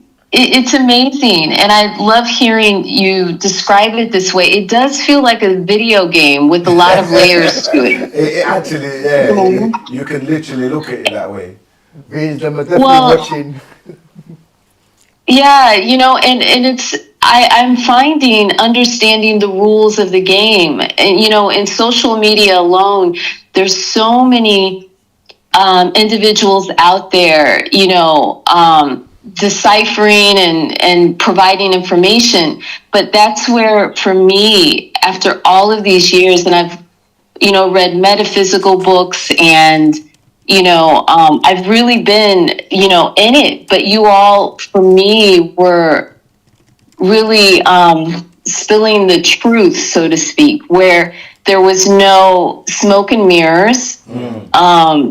There was just a natural way of you providing this information, and just seeing you and Saru and you together. It really brought a truth to me that I wasn't experiencing anywhere else. So for me, this was really ground zero. And I feel like what I've done is I've narrowed like what I'm hearing, because you all really do give facts, and you have Dr. York's books to support that, which I'm fascinated by. And I'm getting like these DNA explosions, and it's been That's right. It's been amazing. Yeah. So, my last question, just surrounding this in the fallen angels, when we look at celebrities, because it feels like it's a very incestuous, so to speak, it's like the celebrities themselves, how is it that they become, are they destined for celebrity? Are they the fallen angels? I've been hearing a lot of things about them, being vampire-esque, meaning that they live forever, but they keep shape-shifting. I've never been one to worship celebrities. It's not been my thing, but you see how influential that they can be in society as quote unquote stars. Right. So yeah, I'm just wondering their role in this game. I feel like they're toying with society as well as the politicians. It's literally all of the above. Yep. Meaning that, that, like you say, what some of these people weren't aware when they were like, they may have just been after a music career or an acting career or whatever, and as they progress, they get to realize or know certain things. But over time, these extraterrestrials or these beings that were hiding in plain sight or hiding in what we refer to as principalities in higher places, they weren't exposed. But we are in the day and time, which touches on your first part of what you just said. The master teacher is the truth. And with his coming, everybody has been kind of like prophesizing or talking about this, in the sense that they say when the truth comes, all false things will perish, or the truth will reveal the lies. And so with him coming, all the lies are being they're being revealed now, like extraterrestrials, name it, he's been speaking about it. And so some of these beings, you're right, were reptilians that were shapeshifters. And with the technology and everything, they're trying to continue to hide and distort reality from, what's really going on. So they've introduced the AI and so forth, because they were able to cloak themselves and maintain their shapeshift, and now they can't, because the master's here and the truth is being revealed and everyone's going to be exposed. And some of these celebrities, as you call them, they're not even the real ones anymore, because these beings, when you start to realize that they're flesh-eating beings, that they will get rid of anyone and anything that will expose them, that they sign contracts where they get conned, they get initiated into many things that when it actually gets to the payback time, if they're not, they can, nowadays they can unalive anybody, clone anybody, put them back out, and they're doing such a terrible job now where people are able to go, that's not the same person, it's so obvious, you know, so some It's don't crazy. know. Yeah, some don't know they were innocent and then they got caught up. Some obviously they like it and they want to get involved in it. So that's why the master is like, it's not as black and white anymore. It's not black or white. Yeah. It's a grey thing. So the greys are different species of. It's crazy on the planet now. So when you look at it as a game, you know, you seen the analogy with the Matrix. Those original movies of the Matrix telling you that you're in a simulation and there are ways, cheat codes if you like, to get out of the simulation, to be in a situation where you're not controlled, you're not an NPC, you're not just somebody walking around with absolutely no clue of what's going on around you, you know. So yeah, we're exposing and giving out the truth. And the master teacher always said that is all about the facts, the truth, nothing false. Yes. So and he's always said, don't believe me, do your own research for yourself. That way, because anything that we read or hear is based on belief. But once we research, then we now know. Yeah, and the thing is, that word research, so many people don't do it. Look, Ray, to do again, to search again, because if you don't research, you're just believing everything and anything anybody tells you. And like you said, there are people who will give you information, but they can't take you all the way. And that's because once your foundation is truth, you know, you can keep going. But if it's based on lies, it's going to fall apart. At some point, you're going to discern it for yourself or feel it or know it. And truth is real, falsehood is... But you know, one thing I do want to say, when you say research, you know, everything is so... has been manipulated in our history books and, you know, through search engines and even GPT. My thing is finding the truth is a little bit challenging because, so that's why I've said I've narrowed the information and the noise to really focus on Dr. York and, you know, and the classes that you all offer, because nothing else is quite like it. That's what I'm saying, you know, that in researching, you see, you will be able to, like, if you don't know bad, how are you going to know good? So you're exposed to all the stuff, but what it then does, it makes it very clear to you who is actually going to stand out from the rest. And that's why Dr. York always says, don't believe me, check it out, because he knows, he said as well, this is a very important statement, he said, if there's only one truth, and we all agree that truth is the truth, it doesn't have allegiance to skin color, people, places, or things. Truth is truth. So that's one of his favorite statements, right? He said, if there's only one truth, and you really want to know the truth, and you want the truth, even if his whole congregation left him, they will find their way back to him because he is the truth. So if you're in search of truth, you're going to go on your journey and you're going to end up back to the truth. So that's why you have to do the research, you have to compare, and you'll know who actually stands out. That's why we don't shy away from telling people to go and look at anything else. But you're right that there is an element of time. Like, you know, he said you can spend your whole lifetime being a Christian and never master even the Bible, because it's technology. It's the same, you can spend your whole lifetime being a Muslim and never know the truth, because, you know, you're just being taken around in a circle. But Wu-Sabat, for sure, you can spend 1 year in Wu-Sabat and you master all of their stuff. in literally Yeah. maybe even a month or two. And then some. And then some.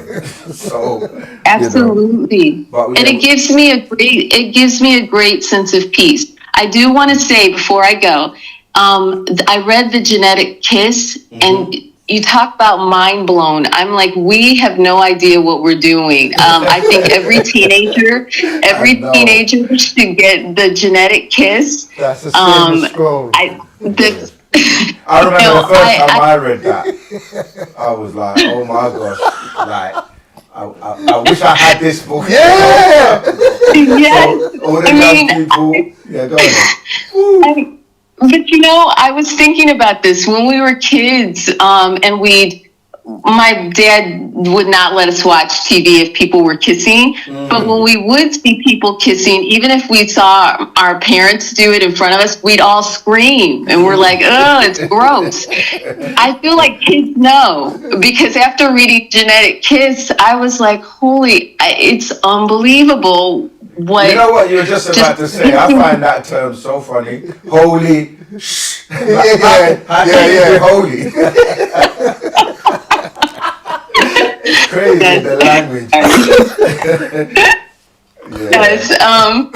But yeah, I laugh at it sometimes, and even today, it's like you look at life differently and modify your behavior accordingly. Yeah.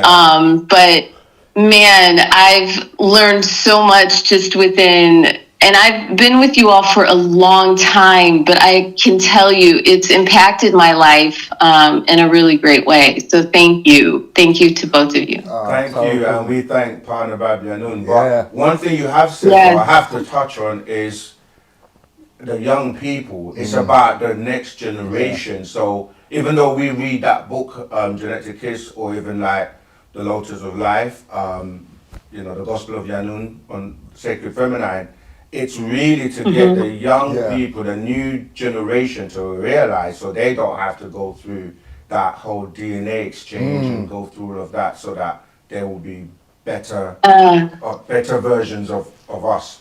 I don't think the people realize the significance behind that scroll, Genetic Kiss. I mean, that book definitely, all the youngsters, not even just the youngsters, everyone needs to read that book.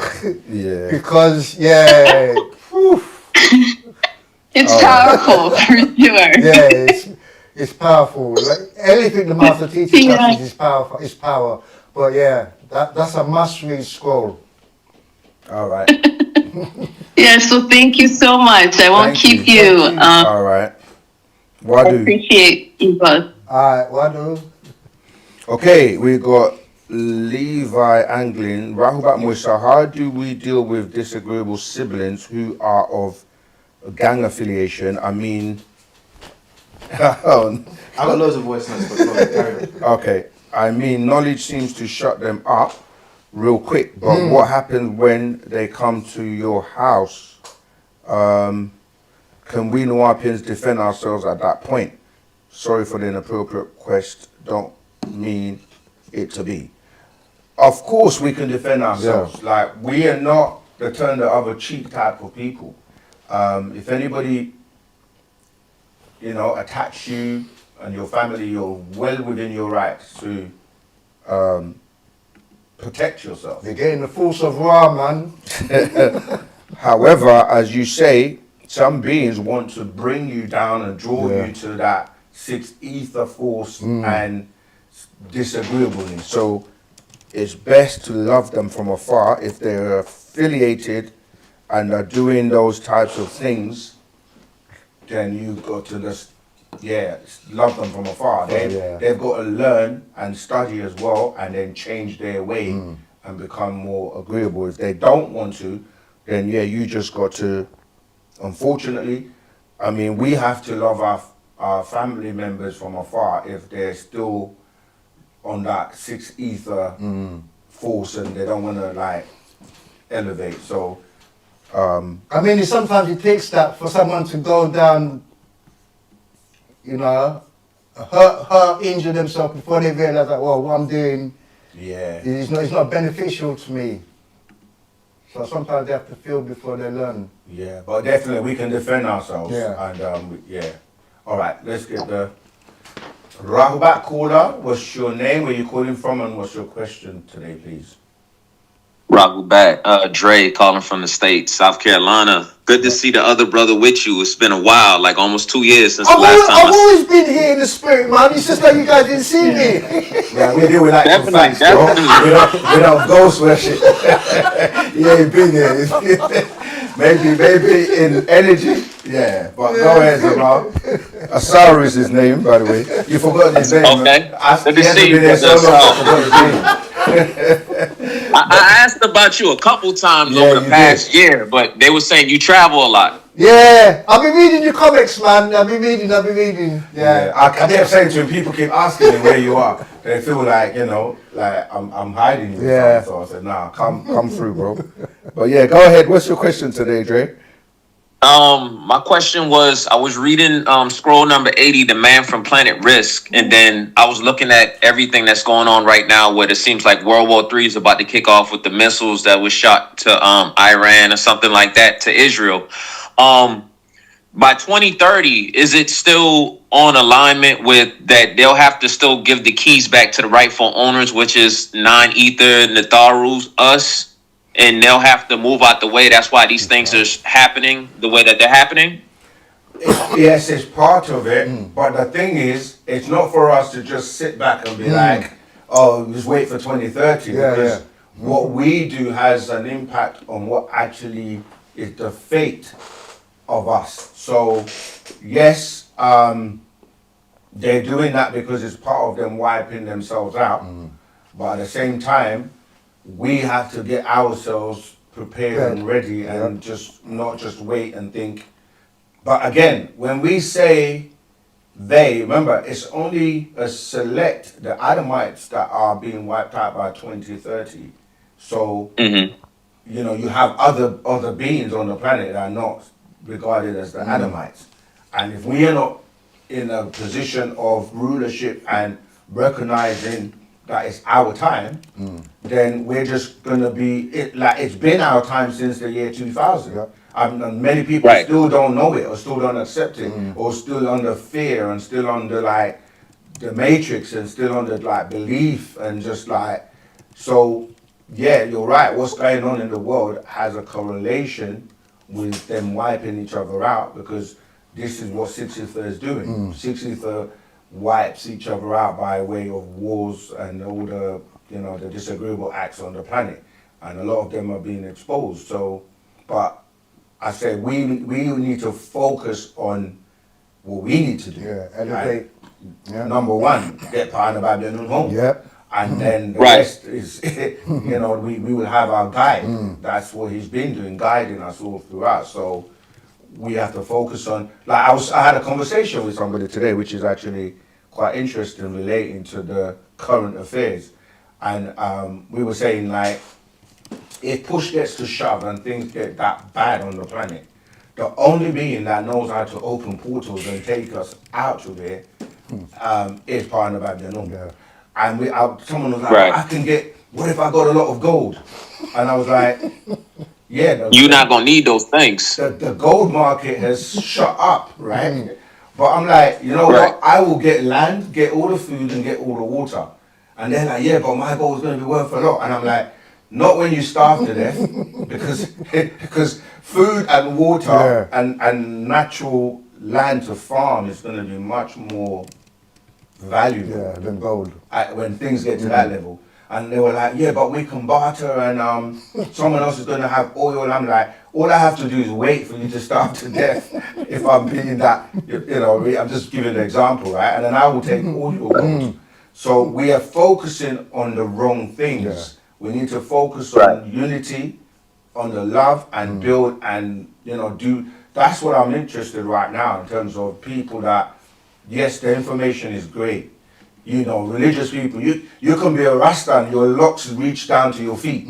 You can be someone who goes to the mosque and pray, do 1,000, what they call them, rakats. Right? You can be a Christian that, all of that doesn't make you able to make it through this. It's about the love and the unity. That's what Pa'ana Babylon says. We've got to come together, love and unity, and do for self. Do for self and kind and build so that we can actually make it. So if we're not doing that, we're going to get caught up, you see. So that's the answer to that, really, to be honest. We've got to work like the bees. It's easy to swipe one bee, but if a swarm comes, you can't deal with it. Sure. So that's how we've got to be. We've got to unite, numbers. Sure. If humanity wants to make it through, they got to come together and unite. And that's what those who are, they're raising their vibration and consciousness and waking up, they're doing. But you got to find your way to your tribe. Start off with your study groups, and then you're going to link up with the other groups. And I mentioned the movie The Stand. Yeah. And Mother Abigail. And, that movie was recommended to us, and the master teacher is that Mother Abigail in that sense. So, that's what's happening. All right, but go ahead. And then also, are we supposed to be getting ready to make that transition back to Africa, to Ghana, to be specific? Because I was listening to Brother Dusa York's son. He was saying on his podcast the other night when I was asking questions, he said that a lot of us need to get ready to go back to Africa, but they're making it so that you can't, especially us in Americas now with all these travel bans on the different countries on that continent. So are we supposed to be getting ready to transition back to Africa, to Ghana specifically too? No, not right. Well, I'm not saying no in that sense. I'm saying we're going to go wherever the master teacher guides us to go. Obviously, Africa is our homeland, and that's, the destination. But to start telling people specifically Ghana or here or there, but obviously we do have communities all over Africa, but we're not going to divulge and give that information unless the master teacher says this is where it is. And some people are not going to know if they're not on the inside. And some people think they know, and they'll run ahead and go somewhere, and he may not even go there. So, it's like, but if you just think about it in terms of, our brother Duso is saying, like, if you compare the living standards here and back home, anywhere, and Ghana included, that you will see that you get a better lifestyle. At least the weather is the start. Natural environment. Natural environment, and it's something that you should consider. But obviously, we have to work together as a community, and those who want to move together, because going over there, not knowing where you're going, or like, you have to be prepared. Some people don't realize that they're so out of tune with Mother Nature that just the water and certain things can harm you. Mosquitoes. There's many things that if you're not prepared in a certain way, you're not going to be able to make it even there. So, But my advice is, if you've never been to Africa, do like a group, at least, a group trip. And then, at least you can experience it that way.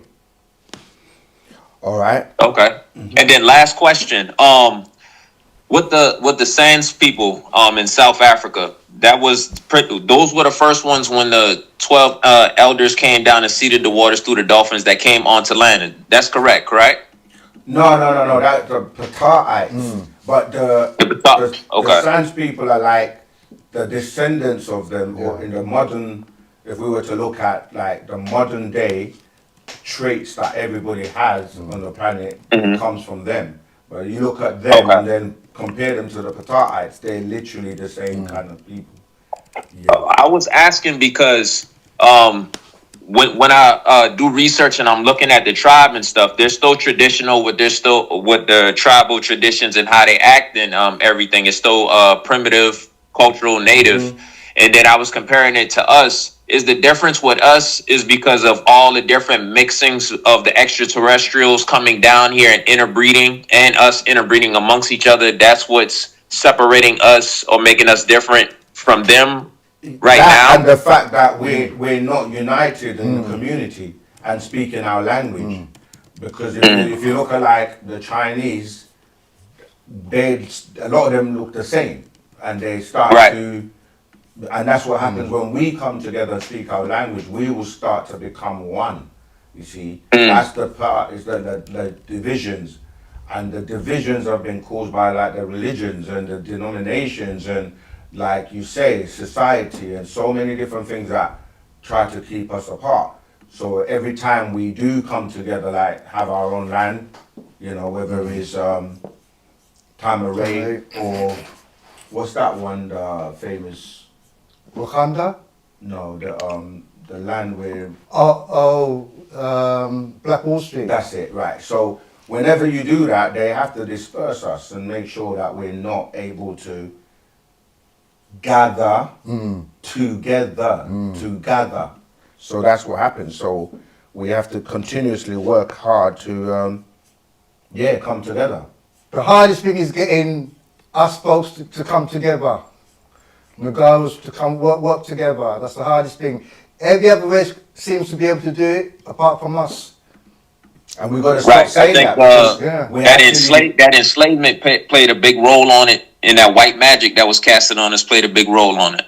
Sure, but we've got to stop pushing that narrative because the more we say it, we're actually manifesting it. So no, but I'm just saying that in us building Tamare shows that we can work together. Absolutely. Right. Yeah. All right. Tor, thank you. And okay, let me see where we are with these questions. Voice note. All right. But just hold it for a second. The question is All right, let's go. You started, so Yeah. you must finish. my question is about greetings. I'm from Nigeria. My question is about the rapture. Did the rapture also happen in Nigeria or just only America? So that's funny. Nigeria. Yeah, he said there was a lot of background noise, but he said, "Is the rapture going to happen only in America?" He's in Nigeria. He said, "The rat toy." yeah. The rat toy. See, the whole thing about the rapture is happening. It's not going to happen, and you have to fully understand what it actually means. You're talking about these reptoids that are taking people or foods. We refer to as food for the gods, right? We mentioned the movie The Fourth Kind. That was a raptoid, or like these extraterrestrials, and they basically come and they take in loads of people for food, right? There's a movie called Sirius called Salvation, on well, it was on Netflix, but if you watch that, and others, they give you these accounts of being taking humans for food. Yeah. Don't think it's crazy, because it's the same way people go to the supermarkets to get chickens, cows, and all types of goats, and freeze them in the freezer to eat them when they're ready. And so extraterrestrials, some of them love human flesh and meat, and it's throughout your scriptures that you're calling angels and gods, right? These are those extraterrestrials. They've been doing this. Many missing persons, no one ever finds what's happened to them. The movie The Fourth Kind was a documentary movie.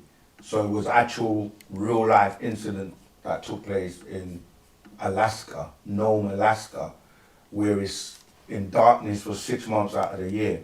And these Anunnaki craft, they came and they took, beings, and there is a ship, or there are crafts above the planet that is referred to as the farm, right? This is in our scrolls, where these beings are taken. There were arrangements or agreements with world governments for some of these extraterrestrials to take a select amount of people, but they then kind of violated that and started taking more as of whenever they like, and it's getting a little bit out of control because the depopulation of the planet and things that you hear about, it's not by coincidence. Some of these wars and certain things that are going on is to literally provide food for the gods. Gods, as in we say extraterrestrial gods. Yeah, there's some of these reptilians, flesh-eating beings that are starting to be exposed with many things that are going on in current affairs or current news. So the raptoid, or it's happening. The way you're taught about it in the sense of the religious version of it, you think there's going to be a time where this being is going to come and take you up and take you up to heaven, or you know, the way it's broken down. It's not actually what it really is. So there is a real story of those beings that make it to be selected and chosen to be taken up and then taught, and they receive their battery gland and they come back to help save the planet if it gets to that point, and to teach and to help the world wake up to what's really going on. So you can be one of those 144,000 people that I've spoken about. And the whole thing about 144,000 is literal, it's symbolic, it's different 144,000s. So we go into the detail of that. And if you want to be a part of that, you have to do the work. You have to transform yourself by way of Wu-Sabat. You have to be selected and be on the list by the one who has the list. So this is what we teach. So if you really want to be a part of that, what you're calling the rapture, then the real one, not the fake ones or the ones that are happening and taking place as we speak. Because people like to wait for someone that's coming to save them, and then they don't save themselves or do anything to save themselves. I don't know if you The helping hand, the That helping you're hand is looking at the for? end of your own arm. There you go. But back to the food for the gods. If you go into Genesis 4, for those that are Christians, Genesis chapter 4, verse 4, under the word flock is 6629. If you look up that word, you're going to see sans people. So the gods of the Bible were eating our ancestors. Yep. In the Bible. Not just about the flesh, but the blood as well. Yeah. This ties into what you're calling so-called slave trade, because it was about the blood. And now it's been exposed. A lot of this is about blood and flesh. And that's why certain religious groups, they say that you go to church every Sunday and take what? The flesh, which is the body of Christ. And then you drink the blood. You have to really go into researching why. They can't tell us that ain't cannibalism. Of course it's cannibalism. You know what I mean? Even when you say cannibal, you're hearing Baal. Baal, cannibal. It's about Baal, and who's Baal as a god in the so-called scriptures. Yeah. That's right. So cannibalism is, eating flesh, necromancy. That's what it's about. You know, worshipping the dead and eating dead flesh, drinking blood. And that's not what we are about. So if you really want to know the truth, tune into Wu-Sabat and you will get the truth. All right, let's go through some more questions. It's Chrissy SZ. Oh, wait, I missed a few. Rahubat, Moisa Rahubat. Welcome back, Asaru. We missed you. That's from Ray Sananda. And then Just Talk Black is, hi, I sent you an email just seeing if you guys got it, please. It depends on which email address you sent it to. That's in the chat, Just Talk Black. We need to know which email address you sent to. And if it's a public email address, you can just post it in the chat. And I'll tell you if we got it. If it's not a public email address, then you'll have to contact us and talk privately. Okay, it's Chris again, says it. Greetings, sir. Love you guys. We love you right back. Now, let me go through some of this, just for 5 minutes. Virgin Islands says, Rahubat Moisa, much as shook and peace and unity. Free Dr. Malachi Z. York, watching from Florida. Great to see you, 9 ether beings. All the way, 100%. Yep. Rahubat Moisa OSM, so good to see you, Asaru. See, you're getting all that love, man. Last storyteller that was. What's that? Boogie Black, right? Greetings. Then we get to Sunny Fro. Peace, student teachers, greetings to all. Ashok I asked this question before. So who does the child belong to? Because a lot of debate via child support. So does the child really belong to father? The child doesn't belong to anybody. That's why you're called parents. They're renting you. The child rents you for a period of time, and then they move on to have their own life. But if you're talking about during their, impressionable years, it should be a co-parenting. You should work together. So you do what's best for the child and not one trying to own them, as you say, belongs to them. It doesn't belong, the child doesn't belong to anybody. Does the child belong to? Because a lot of, the child support thing is, obviously, it's a system, isn't it, that is trying to, well, first of all, the division and the separation is the issue, really, because you should really try not to, but if it gets to that, you both have to put your personal feelings aside and do the best for the child, and that's co-parenting and supporting in whichever way, but it's not a one-sided or one person's job. All right, that's for you, Sonny Fro. Do you want to add anything to that? What's on? If not, it's about love and unity, learning to care. As you say, the children are the future, so we've got to try and raise them up to the best of our ability. Sure. All right. 2 more, then we get a voice. Newcomer here. My question, this is at GPME2867. Newcomer here. My question is about the Dogon and how does their story. Oh, I think that's the one we had that question. I think it was the person that called live. Nice to see Saken's sidekick live again. That's funny. This is from What Every. Hey, my sidekick. This ain't no Batman and Robin thing here. Actually, that's actually funny. Why they always have someone like, and why do they wear them tight leotards? My brother, man, is we're almost there. We half ate. No, that was answered. What can someone do about energy vampires connecting to them and ciphering their sacred energy? You got to learn about psychic self-defense and know that you can actually protect yourself and don't give your energy to these vampires. Learning the language, that's key as well, because that protects you. It's a great question, though, because you do have, how you know, sometimes when you're around people that are energy vampires, they literally put you to sleep. Like when you're talking to them, you just want to sleep after a while because they're just draining. Like you've just had a bowl of egusi soup and fufu or something, and you just feel you just get that niveritis.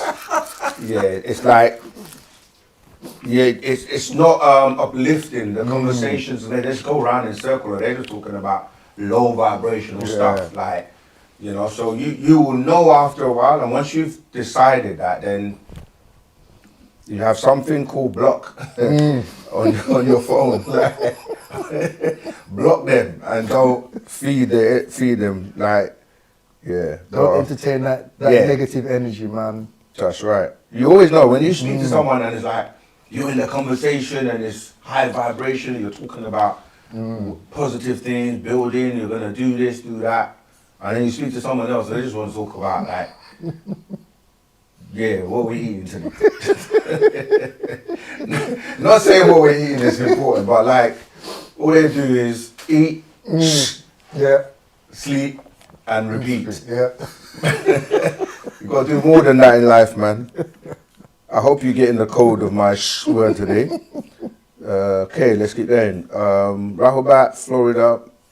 Welcome back, Osaru. Oh, we covered that one already. Abortion. Cover that. Rahobat. Question, is reincarnation real? And if so, how long until we rebirth after unalive? Yeah, it is real. and we have 24 to 24,000 times to not have to come back or dissipate. Yeah. And you say, how long until we rebirth after? We mentioned that you have like 60 to 90 days before you go, and then when you come back, not sure if there's an exact time frame, but read the spiritual you after the physical you dies, yeah. and read the 24 elders. These are master secrets that'll go into more detail. Okay, let's keep going. For the same, no, when the cosmos, this is from Nathan Gilbert, when the cosmos universe got created, it was caused by angels and elves that time traveled to the. Someone is giving you their own doctrine here, because in fact the first part is confusing. Like when the cosmos universe, the universe is separate from the cosmos. Yeah, that's not. It's not really someone asking the question. It's just making statements that are incorrect. So it was caused by angels. Angels are beings inside of the universe or even the galaxy. So yeah, that question, it's not a question, it's just for the same. Yeah, if someone's trying to, actually that's a good point. Somebody was asking this today, that when we're answering other people's questions, some people in the chat try to answer people's questions. If they're not Nuwapians or student teachers, don't listen to them, because they may give you misinformation or wrong information. So don't just like listen to anyone that's in the chat. Even in our group, sometimes people come in there and they try to answer questions. So it's always important to know and direct your questions to a student teacher, or else you get in. Let them to refer you to books Yeah. by the master teacher. Okay, just got a question. Why did the aliens keep on taking my DNA when they contain? It's the same guy again. Ask them when they're taking your DNA. Ask them. Yeah, the Starseed program. You're saying a lot of things, but that's not our doctrine. So let's move on. Shout out Jamaica in the house. Voice note? Yeah, let's take voice notes because it's getting low vibrational. Hi, second. Do I have to be awakened to join Wu-Sabat? I would like to know how you can help. Thank you. I've been trying to be awakened. I have done some work on myself, but I'm still not awakened. Can you help? Thank you. Awaken. Oh, awaken. Okay, can you play it one more time? It was a bit low as well. Hi, second. Do I have to be awakened to join Wu-Sabat? Yeah, no. Do I have to be awakened to join Wu-Sabat? Yeah. Well, depends on what you're calling awaken. No, we're here for anyone that wants to come to Wu-Sabat. But your journey starts when you come into Wu-Sabat, because now you're awake, you have to then stay awake. It's, you know what, the analogy is like when people go to what we call sleep. Some people wake up every morning by themselves. Some people need an alarm to wake up. Some people, the alarm wakes them up and they just shut it down and go back to sleep. Some people you have to throw a bucket of water over them to wake them up. So the awakening happens differently for different people. But once you're, like we were saying, you get a DNA explosion, or you come across Wu-Sabat, you come across the master's voice, read the scroll, then the journey literally starts for you then. And like we keep saying, read as many scrolls as you can, listen to the audios, and then ask questions in the class. Like your journey and your development is based on you, how convicted you are, how much you want to know, and your studiousness in terms of being a student that is really interested in the subject. And in doing that, you're going to learn more. You're going to continuously have DNA explosions. And then we start to teach you about things like connecting with your ancestors. And then you just keep developing. So I think you're awake by you coming across the channel. So the higher you or the real you is bringing you to this information. So there's countless of people roaming the world that have no clue of Wu-Sabat. So at least your ancestors have guided you to this point. And like we say, just connect with us and connect with a community, a store in your area. If there isn't one in your area, then just connect with us online, and we take you on as if you're part of our community. Yeah. And you can do that with any of our communities around the world, and then continue on the journey. Yeah.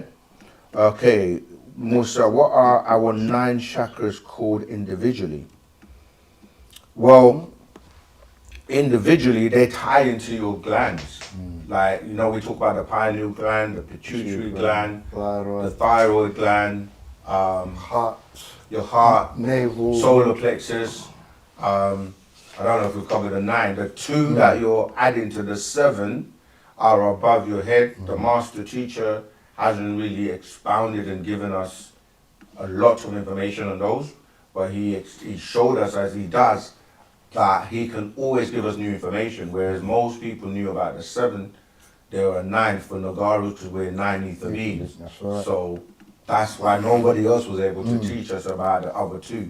So with some information, we have to be patient and wait for the master teacher to elaborate or expound on it. So we wait patiently and we study, and anything the master teacher teaches, sometimes we just have to wait for more, and he does it at the right time for the right reasons. So yeah, be mindful that this is not Chat GPT or Google where you think you're gonna get it like that. We have a caller. El Sabor. Rahubat caller, what's your name, where you calling from, and what's your question for today? Rahubat, you can hear me? Rahubat. Loud and clear. Okay, I was calling. I had another question. To piggyback off of the last question that I asked, when you said that all the 6 ether beings are going to wipe themselves out, will the 7th ether and the 8 ether beings that'll still be here with us 9 ether beings, will they eventually become a problem, or will they do the same things that the 6 ether beings have been doing due to preconditioning and stuff? Like, for example, as of like in the Americas or pretty much around the planet, it's been made. So when we say, we didn't say 6 ether beings, we said Adamites. And there are Adamites that are also in every race. Because to be an Adamite, apart from the specific breed, is anyone who is following or living the way of the Adamite. So they will get wiped out too. But the 7 and 8 ether, they're evolving, and if you look at their ways, we respect their culture. We respect them because they live according to natural nature, and they so the master says, for example, we respect them because they have a culture and they don't really trouble us. But within each what we would call root race, whether it's 9 ether, 7, 9, 8, 7, there are beings that are in the image of the beast, or they're worshipping the Adamites, or they become an Adamite and put themselves on the menu. So that's why we say just to be a Nagaru or being a 9 ether being doesn't mean you're exempt and you're safe. Because you could be a 9 ether being, but on the outside, but you're living in the image of the beast and doing the things of 6 ether. So you're now not, you're on the menu now, because they look at you just like, you taste just like, if you season something in a particular way, it's going to taste the same. So originally you were protected, but then if you're not under the governance or the guidance upon the Babylon, then your vibration is going to be 6 ether. So, yeah, they will be fine. They're making the dimensional shift, and they will be fine. Okay, that's good clarification, because I was wondering, just due to history, where we've been painted as looking like we're ignorant, we don't know that we're the bad people, and then all these other groups kind of view us like that too. Not everybody, but the good mass majority of what's being betrayed. Some of these other groups treat us like that. Like if we go into the gas station, we go into their grocery store or something like that. And that's because of ourselves. It's like they actually respect you when they see you in your cultural attire, and you're not okay. When you see Nagarus and the way that they're portrayed, a lot of it is normally negative. Like, they will show you the gangbanging, they show you the saggy trousers that people are wearing. They will show you most of the negative connotations about us. However, when you see a Nuwapian, like how you see me in Asaru or any of our other brothers and sisters, we get respect. A lot of the time we don't get put in the same category as a regular Negro. You see, so it's us not embracing. Like if you see a Sikh, you see a Sikh, and he will be respected in a certain way because he's living and portraying his culture. You see, so it's the same with some of the Hindu beings. Like they will protect, they got their culture, so we have to be who we are. Everyone on the planet has to be who they are, but we're following the stereotypes, and that's our problem.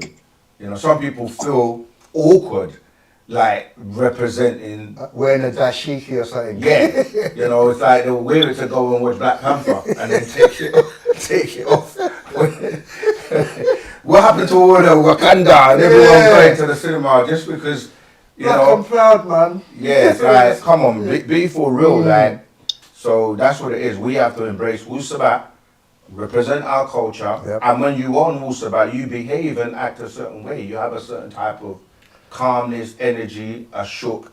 You're not supposed to be acting like the stereotypes or the regular. What did the young man say? Waste man. Don't act like the Django. Yeah, there, especially. Yeah. Or Uncle Ruckus. Yeah. All right. Okay, that's some good clarification. I had one more question. So it's always when the master exactly, it's endless information. Like how you said before, y'all will never run out because we always got the questions to ask. It's all good, and that's how you grow. Yeah, go ahead. What was it? I was gonna say when the master teacher gets out, will we? I love that will energy. he shoot? Huh? I love that. You said when he gets out. Yeah. Oh yeah, definitely. You're speaking into existence, manifestation. Not. When the master teacher gets out, will he gather the 144,000 then that's chosen to get their Bathari gland, and then they'll be able to rise up, defeat, like I read in the Man from Planet Risk scroll, defeat the reptilians on the mountains, those 6 ether beings that have to be wiped out. They'll be taken for 1,000 years, then come back to teach the others and raise them up. Will that be the main purpose? Like once he gets out? The master teacher says we have to all study and read. Like he says, there are children being born with the barytheric gland now, and there are adults that are getting their barytheric gland activated. So it's happening already. But yes, there are some people that have to wait until a master teacher activates them, and he will do that by touching them. And when we say, is the master going to do this when he gets out, none of us know what he's going to do. So we'll be speculating. But yeah, we have to wait because not everything is going to be publicly shared. But he has said that some children are being born with it, and some adults are getting it reactivated, and but obviously you don't know who it is on the planet at the moment. and it's not even the golden children, like he says, in the Patarak golden children, you know, he has to touch some of them. He has to touch them to do certain, to activate them, basically. So, yeah, I say, like, your questions, you ask a lot of great questions, and I think you need to be more close to the family and be involved and get involved in some of the orders that you should be in, so you can learn and get more of the sacred information. Because I have a store here. It's actually down the street from where I live at. The brothers just never are in there because they said that they're busy with working. I guess, you know, the regular lives that they have. And this is why we need help. Go ahead. We need help. Yeah. What you about to say? No, I'm saying a lot of times people don't realize that, you know, help is required and help is needed. Because really, if there were enough people there supporting, that could be open continuously all the time. But sometimes, people have to juggle, you know, like maintaining their life, work, family, lifestyle to maintain and keep the stores open and to keep the culture going. So we always say, come together and help. Make life work easier for us. Yeah. Go ahead. You right. That's why it's important that what y'all are doing, because, you know, everybody in other places doesn't have it, you know, as significant or as, you know, as good as some others and able to, you know, get this doctrine and the information. So that's why, you know, I check in and call in and study, because even here, it's not always available. Absolutely. And obviously, if we were all helping even with this channel, we should be getting millions of views and millions of subscribers. Because I see people that do some foolishness in terms of their content.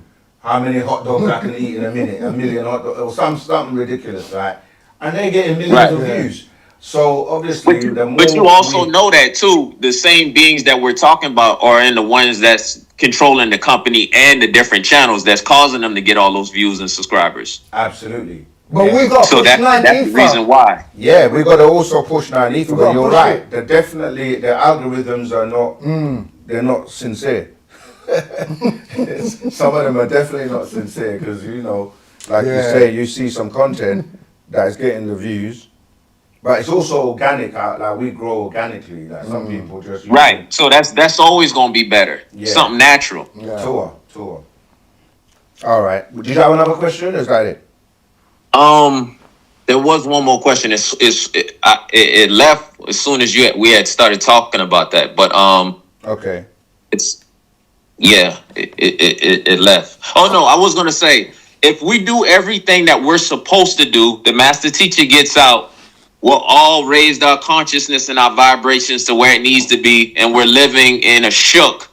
Will the planet still be okay after 2043, or we will still need to be off the planet by 2043? Yeah, but you're saying that we will be. We don't know. That's why I say that our fate is dependent on what we do. Like the Natharu, our ancestors, are guiding and telling us what to do. Even Bana Babylon is telling us what to do. If we don't do it, then we are sealing our fate. So we don't know. It's an answer. Like we can't tell you what's going to be happening in 2043 because we have to know what's going to be happening now, and that's what we focus on right now. And I think that speculation and energy in terms of like what's going to be happening, like we got to know what's happening now, and that's what we want to focus on. You see, but when he's out, a lot of things will be clearer and maybe move. Actually, not maybe. They're going to move at a much quicker and faster pace. You know, so first things first. Get the master teacher out. Yes, that's definitely priority. Because without him. All right. This we got the link for the. I hung him up. Sorry, I thought you were done. We got the link in the chat for the official Telegram group. Join that. So this Nathan Gilbert, like you're spamming the chat and talking about your Palladian and have like I mean, like come on, like you do this every week. You should be maybe in another group teaching the Palladians and gathering them together. I mean, if you're here, ask us questions based on our doctrine, what we teach. Stop like just giving your own doctrine, because that's what you're trying to do. But we've kept you here because, you know, we're nice people, but ask questions. It's called Ask Us Anything, not lecture and dictate in your past life and all that stuff, right? All right, let's move on. You got another one? Yeah, let's go. Yeah, so I asked, when you speak about the master teacher, are you talking about Dr. York or the Most High? And you just said to me that you're speaking about Dr. York. So I'm asking, how comes I never hear you speak about the source above Dr. York, like the person that has guided Dr. York, you know, and given him the information to deliver to us? How comes I don't hear you speak about the higher power? I only hear you speak about Dr. York, like you are worshipping him, but he is man, and we're not supposed to worship man, so he was only a messenger. That's what I thought. So I don't really hear you speak about source. Do you know what I'm saying? I don't know if you do or you don't. I've just never heard it myself, so that's what I was asking. Because I heard one of you say that somebody called in and said, are we supposed to go back to Africa? And you said that we will be guided to go wherever the master teacher tells us to go. Do you know what I mean? But wouldn't we be guided by what the Most High tells us to do, you know, from within? Okay. Yeah, that question we can hear is very confused because, for example, when you say the Most High, do you even know who the Most High is, or who are you calling the Most High? Or even when you say the source, like with Wu-Sabat, we speak about what you're asking, but we also speak about the questions we ask. So if somebody asks a direct question like, who is the Most High? We will answer that, yeah, because a lot of people that are saying the Most High don't even know who or what they're calling the Most High, unless they're coming from a religious background and they're calling, in their mind, they're saying the Most High, but they're equating that with God. So to answer your question, the Most High, when you hear that term being used, it's in the Bible and it's talking about Anu. Anu is a Sumerian deity, and he's one of many Most Highs. Yeah, so we have to be very clear on what we're talking about. And when you say somebody's, when you say the source, again, what are you calling the source? Because when we say the source, again, in your mind, you don't have a clear, like, what it is you're calling the source. If you go to the religious books, that's what the word Allah means. Like, and Allah comes from Elo in the Hebrew. So you're really saying, like, you might spell Allah like A-L-L-A-H, but there are two words, A-L and then L-A-H, which means the source. The word L, E-L, is the same as Al, A-L. So you say El-Elo, that's like saying the source. So again, who's the source? And we're talking about these extraterrestrial beings. When you say the guide, right, you have to understand what a guide is. A guide is someone who knows the way. So if you were lost and were stuck in a jungle, but there was a guide who knows the way outside to take you back out from the jungle or a maze, you will follow that guide because they know the way to take you outside to safety. So with Wu-Sabat, you have to be very clear and specific of the terms and the words and who we're talking about. And he is the guide because that's what the name, when you look at when he was known as Isa al-Hadi, al-Mahdi, right? That's the word that relates to the guide. He has been sent to guide humanity. And sent from who, you're going to say? You have beings that are higher in terms of when you come down as a man, physically, you're reducing yourself. This is why we always said to religious people that you can't say Jesus is God and be a man at the same time, because that means he's becoming less than himself. So you have gods that, or supreme beings to be more specific, that can incarnate and come down here. And when they do that and take on a man or physical form, they're subjected to the laws or the environment they're in. So they have to be able to sleep, eat, walk, talk like normal people. But the being within him, which is known as Yanun, is the higher source, or the being that we're calling the supreme being. And he is a 9 ether being, a 720 degree being, which when you add 9 plus 7 plus 2 plus 0 is 9. So we're dealing with the 9 etheric entity that comes from above, and you have other beings within a council that he sits on. And in the Bible, they refer to these as the 24 elders that surround.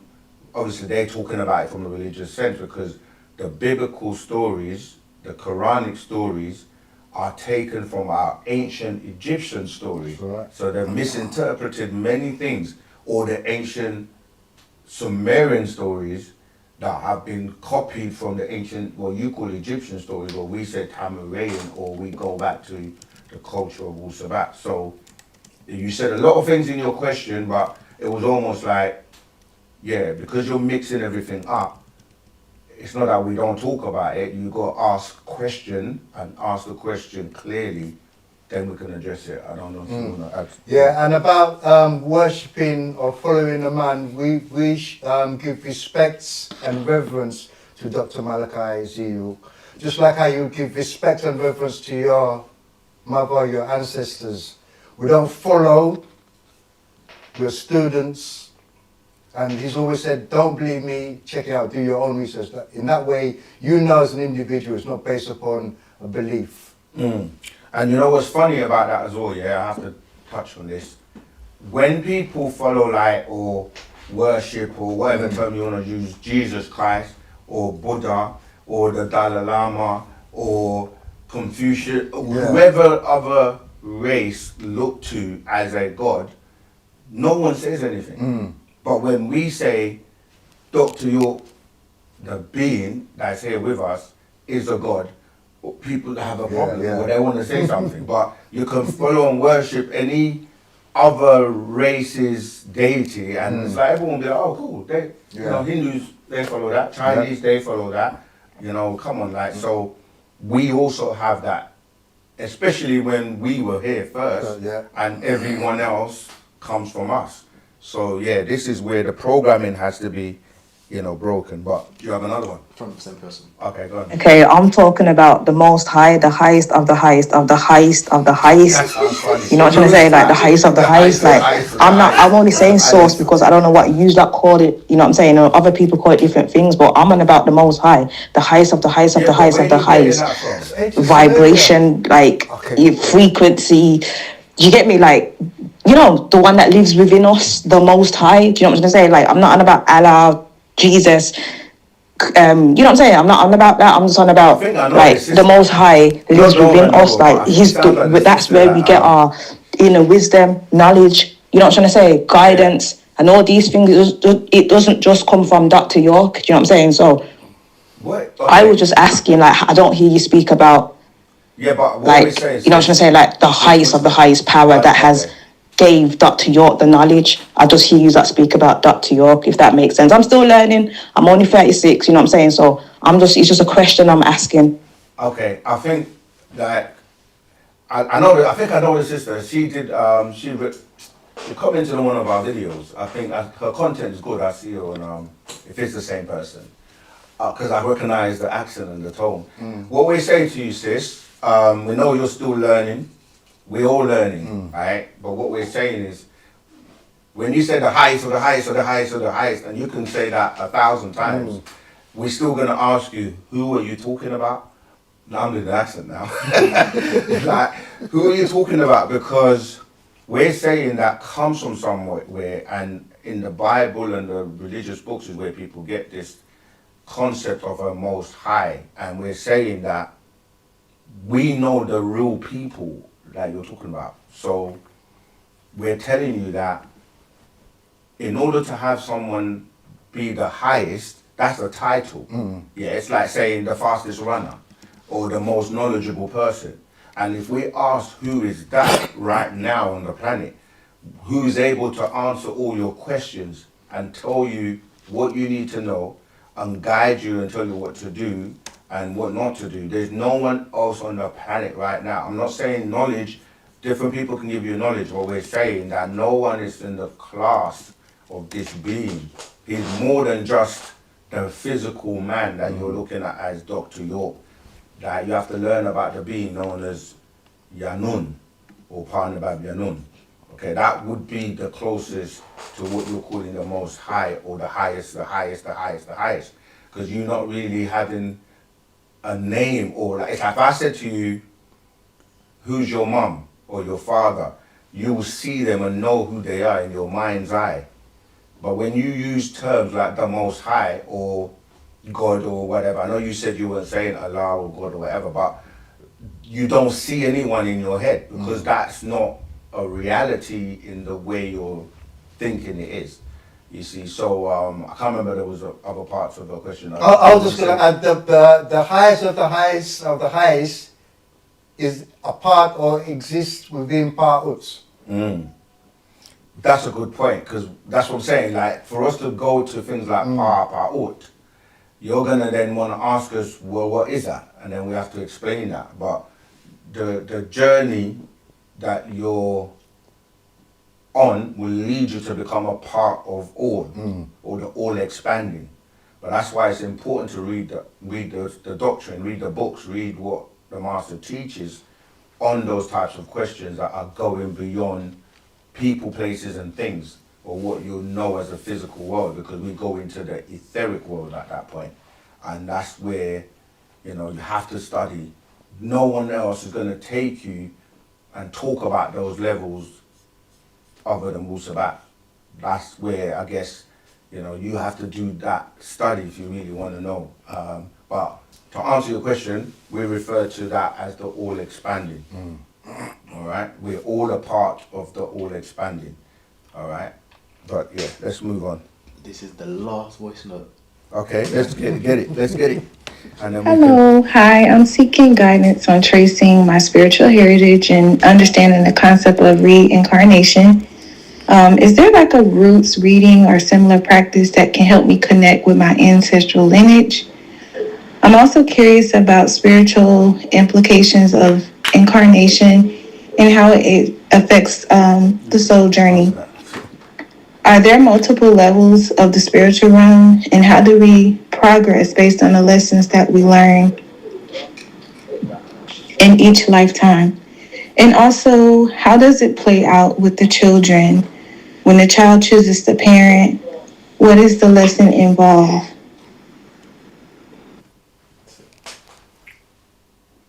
Oh wait, I thought you was gonna answer. Yeah. Again, we always emphasize that we're all babies. When you wake up and you're starting to learn about this stuff, I haven't even opened any of the books today, but we have thousands of books that will cover the subject of spirituality very, in a very detailed way. And so what we always say to people is like, you as a child have to learn first, and then you can then teach others. Just like our children, the children come from that world of what you're calling spiritual, and they're still connected to it up until a certain age, around 7 years old. And then after that, we start indoctrinating them and suppressing them and stopping them from asking questions, but they're normally still in tune with that spiritual world. And yes, every reincarnation is for you learn more and more and more, and you have to master like you asked, the lowest vibration. So we have the physical plane, or what people are calling the material world, right?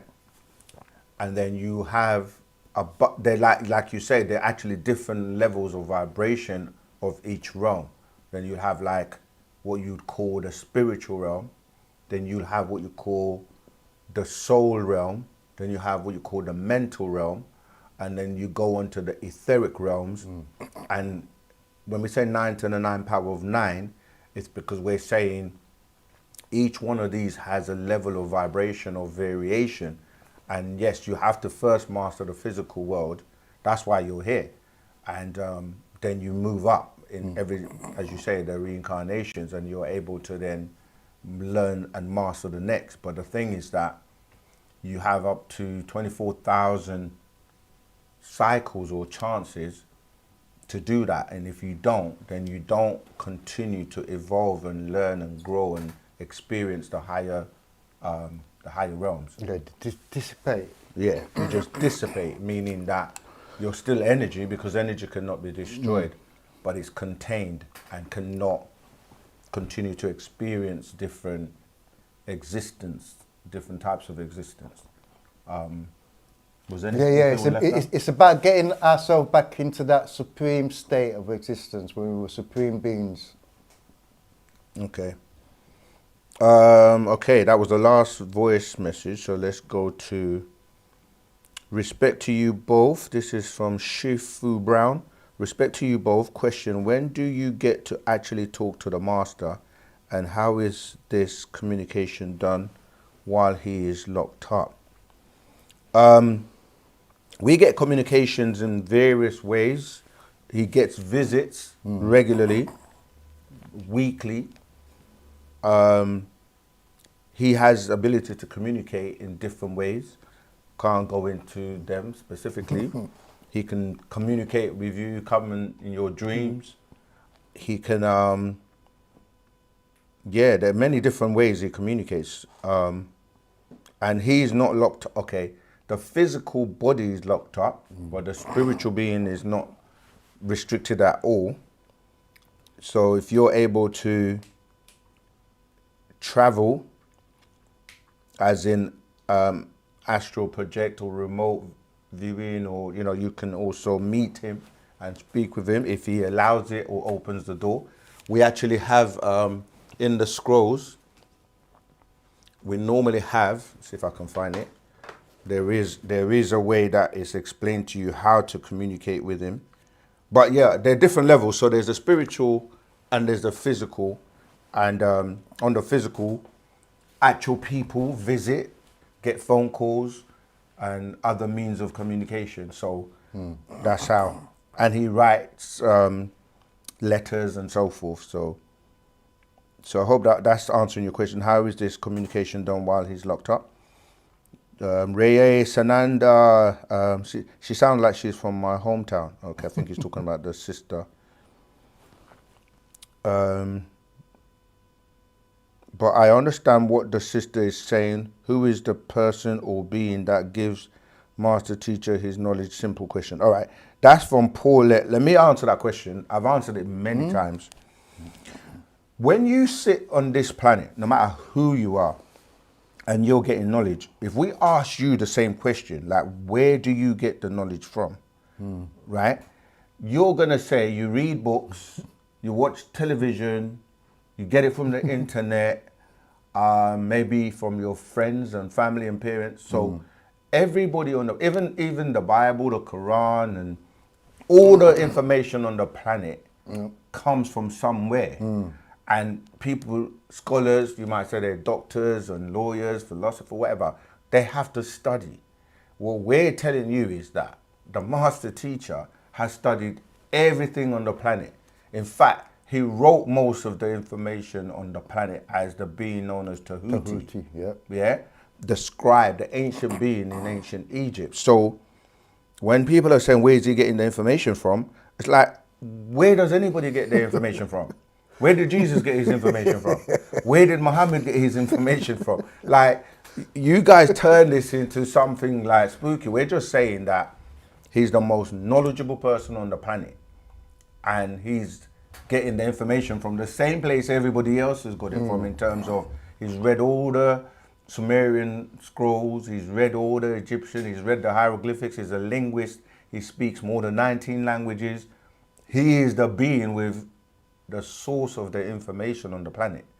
He studied as well, went to university. Yeah, like linguist. Just like anybody else. So it's not a matter of, it's like if you want to test somebody and say who knows the most and where, prove that you know more than everyone else, you would have to ask that person questions. And then people ask him questions for over 50 years, and he's answered every question and he puts himself in a position for you to ask him questions. And we as his students have asked him questions, and we're able to answer questions. So obviously we're getting the information from someone who knows, because we can ask people questions that they can't answer. Yep. So how are we able to answer the questions and they can't answer the questions, and we're mere students of the master teacher who answers all the questions and has written more books than anybody on the planet, dead or alive. Yep. So come on, give me a person or a name. Give me some names of people that you can go to or that have done the works. And the language. And the language. So it's like... can't test. Because the sister Paulette Knight is 7... But I understand what the sister is saying. Who is the person, right? This is what I'm saying. Who is the person or being that gives master teacher his knowledge? Simple question. Yanun. Yeah, we answer that. Yeah. Yanun. And you say it's a simple question. So who's the person, like, give us some names of anybody else on the planet that you can say is answering the question. So I hope we've put that to bed, put it to rest. But I think people have a hard time accepting a Nagaru as an extraterrestrial. But they can accept Pleiadians and Draconians and reptilians. Yeah. And but it's like prime ministers and presidents and... But it, like, to accept, like, for there to be a Nagaru or African extraterrestrial, like, nah, that is like, you man are chatting madness. It's like, come on. But then all the knowledge on the planet comes from Africa. Ancient Egypt, pyramids. They can't decipher that till today. That's in Africa. Yeah. Don't worry about how people are trying to claim it for themselves today. Like, you know, supplanting themselves. But the reality and the actual facts is everything comes from us. Accept it or not, it don't matter. All religion has its Roots. origins out of Egypt. That's it. Right. Shifu Brown says, thank you ever so much for your reply. Yes, understand. Cool. Right. We gave you more than you bargained for because we had the guest, Asaru, here today. But yeah, thank you too. Thank you. Love the questions, love the support. Yeah, and don't ever feel like, keep coming, keep asking the question. Don't feel like, you know, because some people, their ego and the pride, and it's cool. We all went through the learning process. So if you're new, you're still learning, that's also okay. But we want you all to support the channel, like, subscribe, you know, comment, you know what I mean, like, share. And it's not about accepting what we teach. It's about doing your own research and finding out what we teach if it's actual fact. If it's actual facts, get on board. Oh, I have to answer this last question, man. This is Aziz. What? You know what's funny? None of the questions you lot ask us are new. What evidence do you have to prove the planet risk exists if only deal with facts? Right. We don't say it exists if we don't know it exists. Right. We're not the ones that came up with it. Yeah. We didn't come up and say there's a planet called risk. You're talking about the master teacher. He's from there. How do you know Pluto, Jupiter, Neptune exist? Heaven. They talk about heaven. No, how do they know? Let's not even go there. How do you know Mars exists? Yeah. You know because somebody told you. Yep. And the people that told you, it's just a story that they've given you and you've accepted it. What do you want a picture of it? We got a picture of risk.